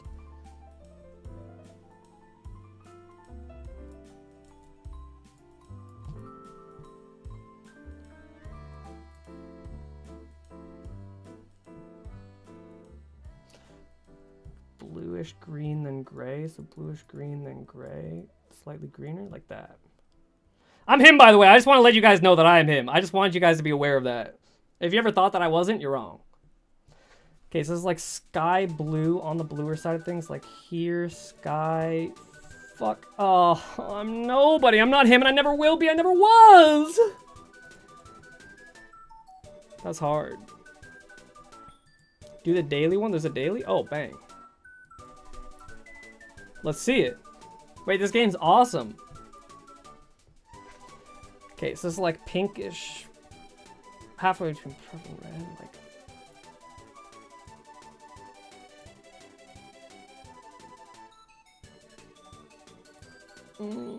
Slightly redder, I think.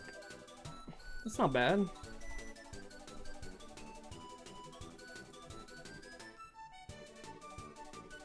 I love this color. I adore this color. It's like reddish orange, but pastel-ish. So reddish orange, but like kind of pastel. Why is this like that? It's more red. It's more red still. It's like this almost. Oh wait, it's not at all. What the hell? It's way redder than I thought. This is bad. No. Okay, so it's like super brownish, kind of purplish red.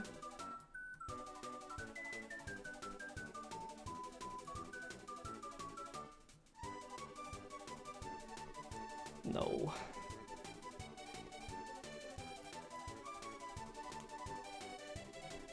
Okay, this color I can do, surely. It's like blue kind of towards.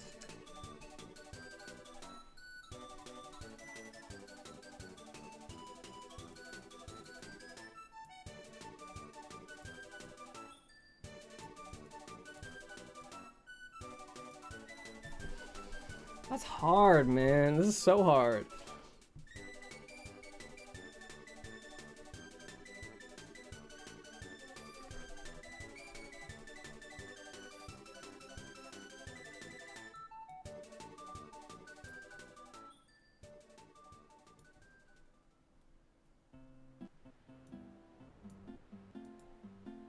Ah. All right, what's the score? What's the score?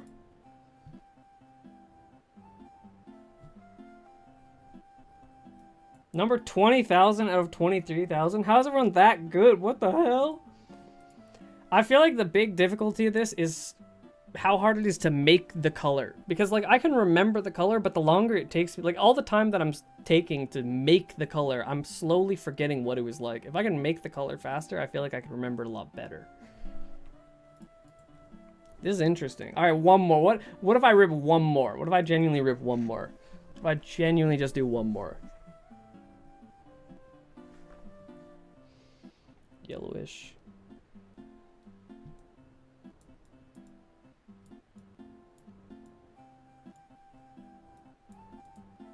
It's so much darker than I thought, man. Like, it's always so much darker.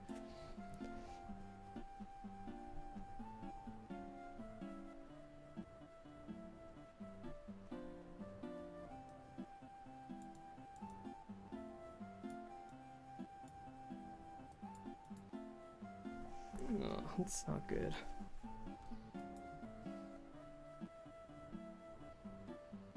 This is like greenish on the side of yellow, super dark, almost black. How dark?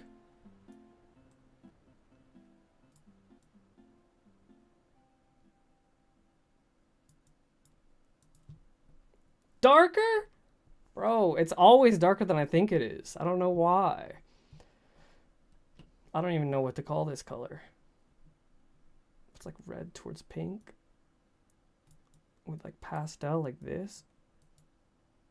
Okay, that one's pretty good. Dude, I'm not even I'm not even streaming anymore. This is just a game that I'm playing. Okay, Super Giga Dark Navy. Super Giga Dark Navy. Super Giga Dark Navy.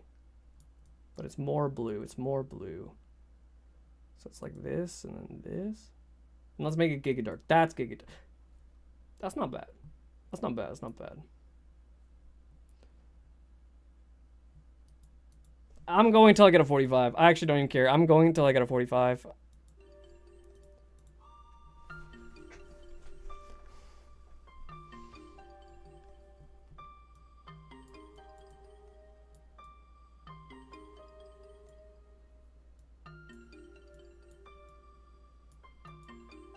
Oh, it's not that good.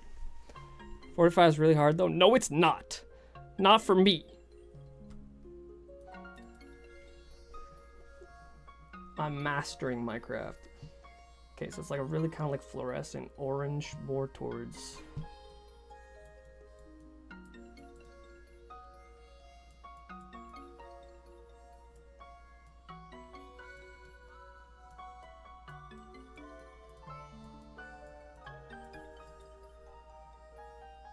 How is that so far away? What? That's redder. Turquoise-ish, brighter, but darker.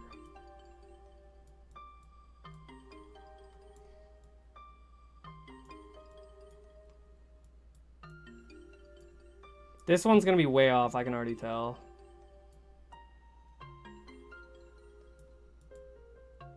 Okay, that's actually good. Never mind, I take it back. That was good. We're on pace. So this is just a lighter version of the darkest green in UCH. Lighter version of the darkest green in UCH. It's more yellow, and then it goes here. And it's like here. Bang! We're actually hitting it, bro. We're actually hitting it. One more. I just need to not fumble, and the 45 is mine. Fuck this. Okay, it's like kind of halfway between green and blue, and it's grayish light.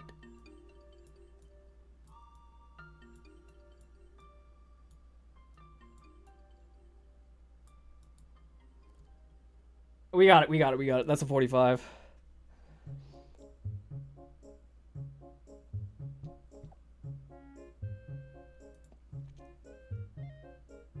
I'm gonna do things, bro.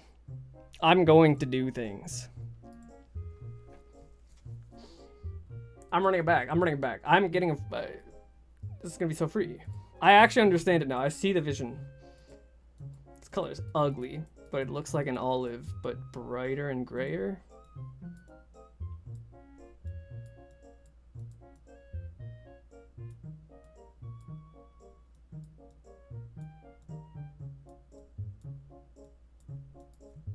Oh, that wasn't even close. Reset, reset, reset, reset, reset, reset, reset. Yeah, but you're not gonna do a 45. I was literally 0.16 off, bro. What do you mean? Okay, it's like a heart. This is a heart, color of a heart.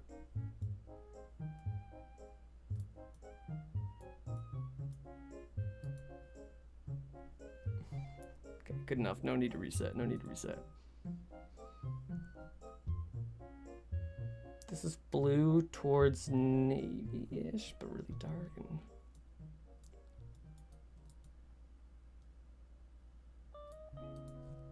oh man, that wasn't even close. I have to get genuinely perfect to not. It's impossible. Okay, this is the orange that I made before when I thought it was gonna be the red. It's gonna be like here.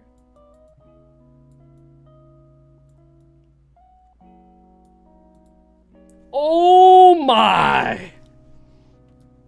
I'm in. I'm in. I'm in. Come on.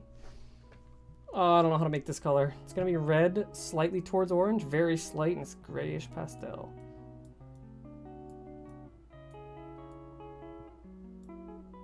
Maybe it's not. No, it is red towards orange.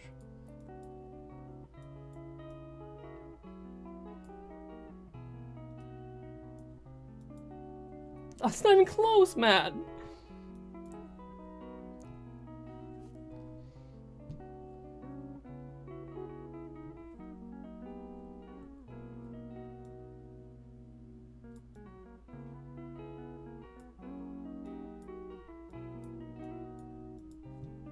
It's always so much darker than I think it is. This one was terrible and I don't even want to know about it.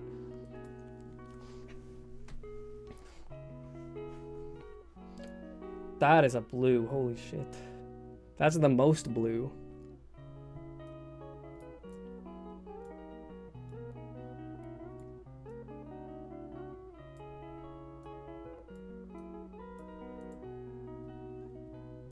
Damn! Alright, here we go, here we go. Oh, it's like kind of beige, so it's gonna be yellow towards green, but mostly yellow. So it's gonna be like here, grayer, darker, but it's gonna be slightly brighter. Oh, it's more towards yellow. We're on pace. We're on pace. Okay, so this is what? Red towards blue. Red towards what? Pastel?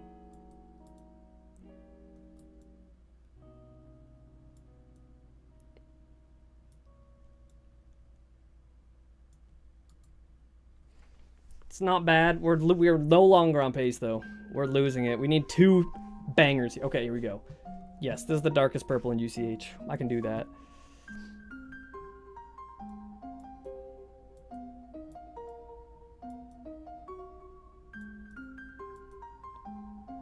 So it needs to be darker, but it needs to be grayer. But it needs to be more purple. Ah, we've lost it. I don't think it's possible. I don't think it's possible anymore. Unless I'm him. This is bright.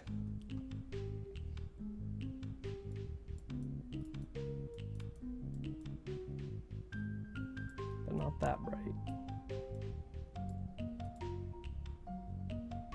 Not gonna get there. Not gonna get there. Oh, we're getting it. We're getting it. We're getting it. I can feel it, by the way. I can feel it coming. This is the one. Wait. There's a red towards brown, which is kind of yellowish then. So red towards brown. Red towards brown. Here. Here. But it's more red.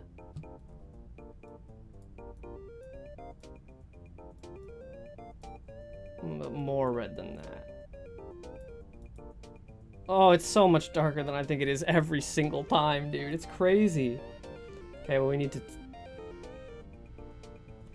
This is kind of like the purple that I had before, but darker and grayer.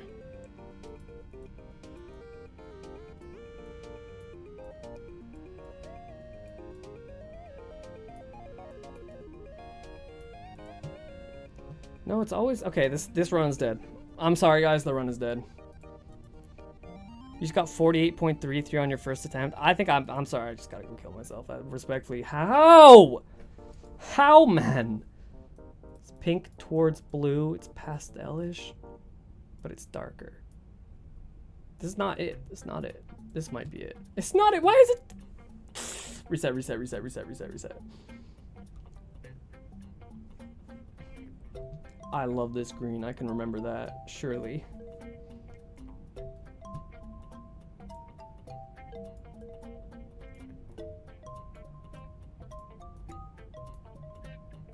Like, it's gonna be way darker than I think it is. So that's why I think it's gonna be like here. But then it's gonna be brighter than that. I had it right the first time. That's fine. We're on pace. We're on pace. That's a nice purple. What does that remind me of? The logo.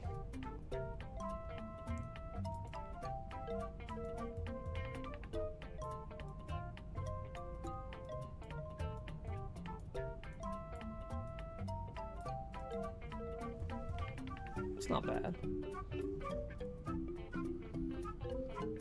Okay, this is gonna be more yellow than I think it is. I promise you it's gonna be more yellow than I think it is. This is the olive.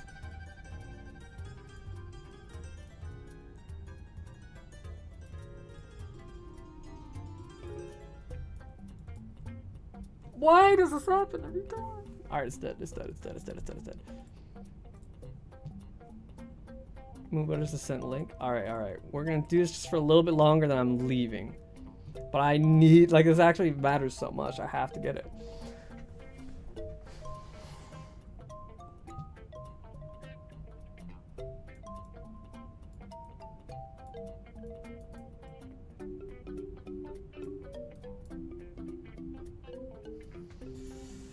Here we go. What's up, lowercase? How are we doing, homie?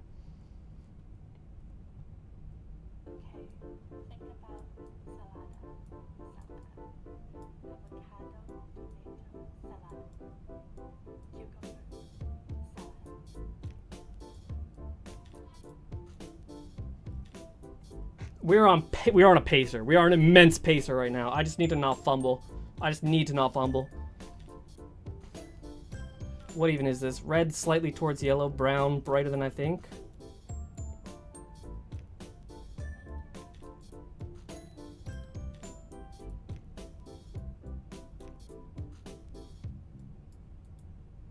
What is that? That wasn't even close, man.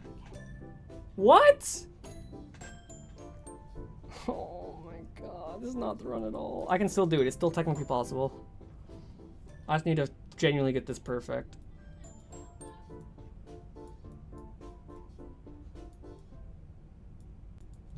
It's over. It's over. I'm not even gonna see it through. I have to get this, bro. Okay, that's a nice aqua. That's a nice aqua.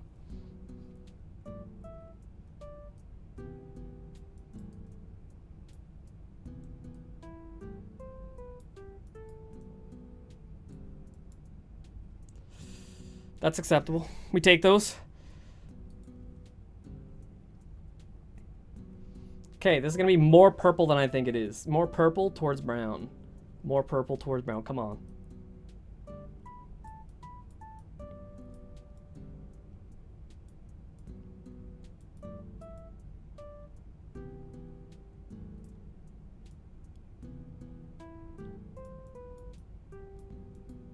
Oh, why? Like, that's not even close, man.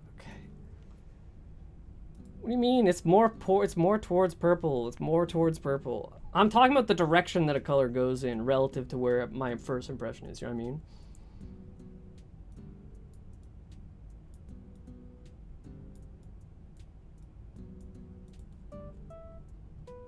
How is that a 9.27? That shit is identical. Am I crazy?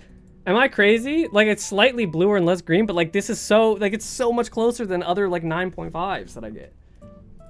This is the same ass color.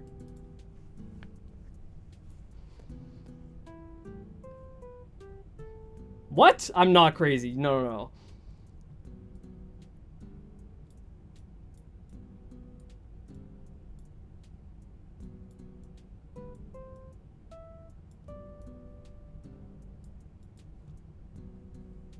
Okay, this is still on pace. This is still on pace. See, that was way further. That's a 9 point... Oh my god, what the hell? Kind of yellow but cream? Yellow but cream, I guess?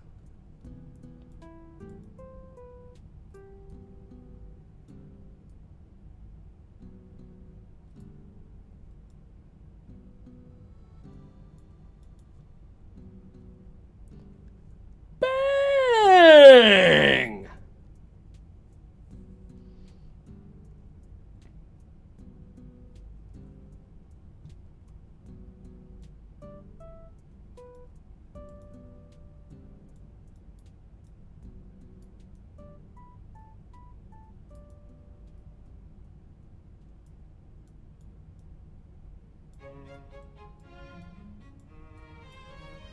Oh, that's good enough. That's good enough. We just need to get a good finish, and we got this. Oh, I suck at browns, dude, every time.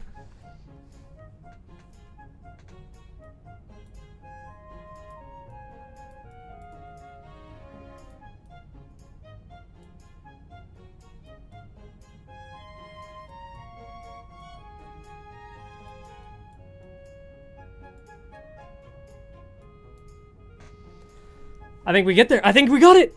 What do you mean I need a 9.7 at least? No, I don't. A bang! I knew I had it. If you want to be more trapped on this website some more, click on the sound tab. Why would you say that to me, man? Why would you say that? 45.55 first attempt. No, I'm going back. I'm going back for more. I'm actually going back for more. I'm gonna cook you. man. I'm not getting this shit.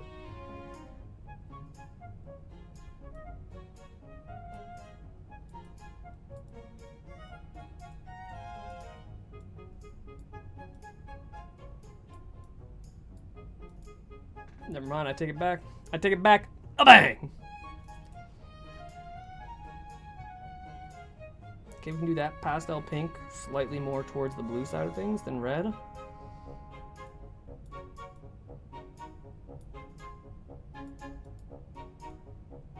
It's acceptable. That's acceptable. We take those. We take those. Okay, that's pink towards red, like hot pink. It's kind of like the it's more pink version of the red in UCH. That's what I'm seeing.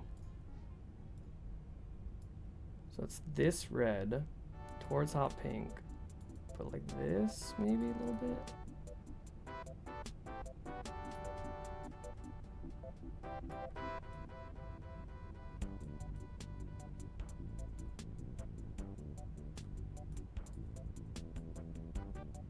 That's acceptable. We take those. Frog color. This is Kiata's map. This is actually Kiata's map.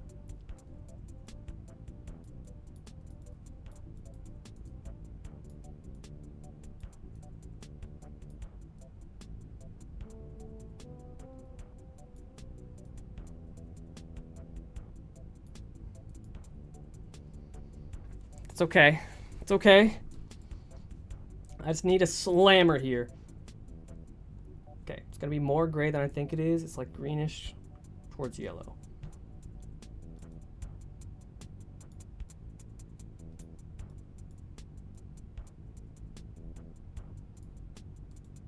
Oh, it's darker every time, and I ruined it. I ruined it. I ruined it. Okay, wait. Who did I beat?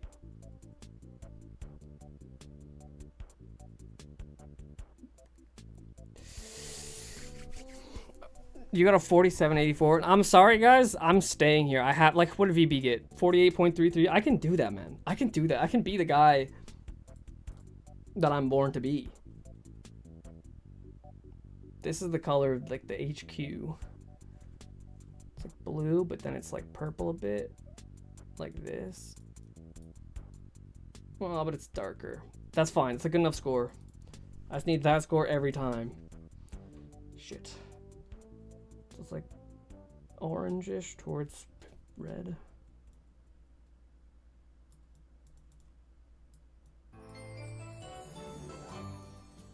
I'm missing this one for sure.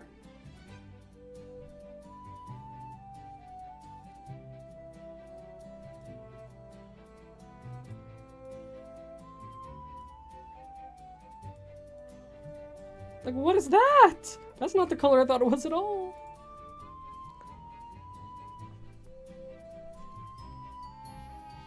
Okay, this is like a brownish red purple. Brownish red purple, I think. Dark.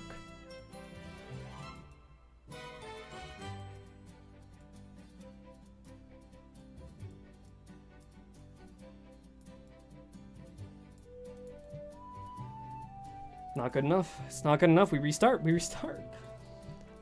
I just need to get good color RNG, because some colors are way harder. Okay, this is like the cream, but it's more yellow. So it's gonna be like here.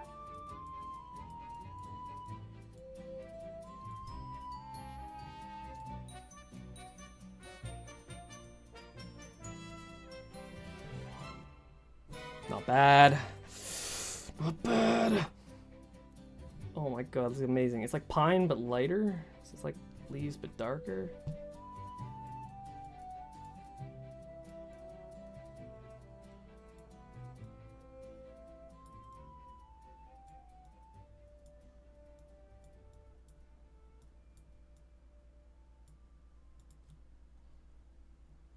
It's okay. Okay, it's that same purple, but it's brighter. It's like more fluorescent, more vibrant.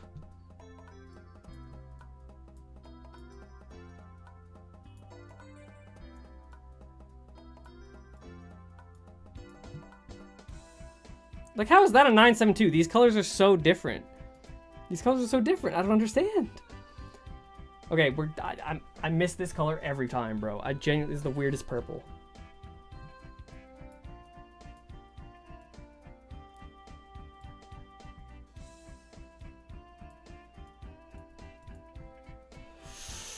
I just need to stick the landing, bro, please.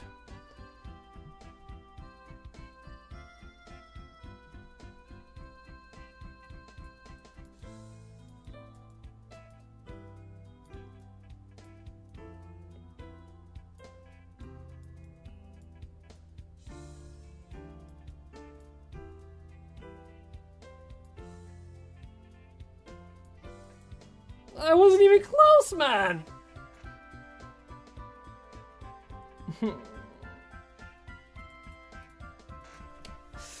I'm locked in, I'm locked in, I'm locked in, I'm locked in, I'm locked in, I'm locked in. My cats, I should feed my cats. I really should. I should feed them right now.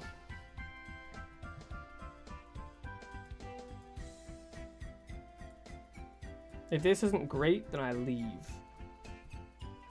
That's good enough. Okay, but I'm restarting, I'm restarting, I'm restarting.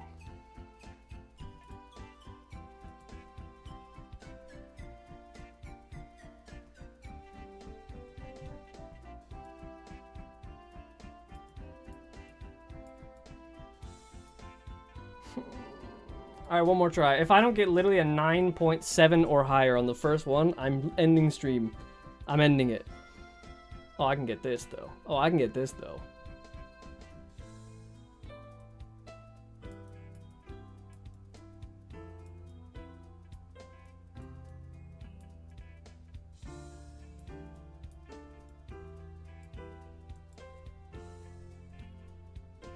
It's over. Alright, I'm gonna end stream. Let me pull up Moo Butter's stream here. Let me hit the follow.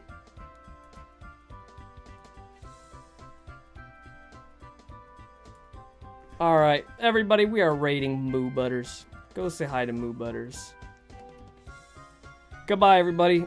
Thank you for being in the stream. It has been fun.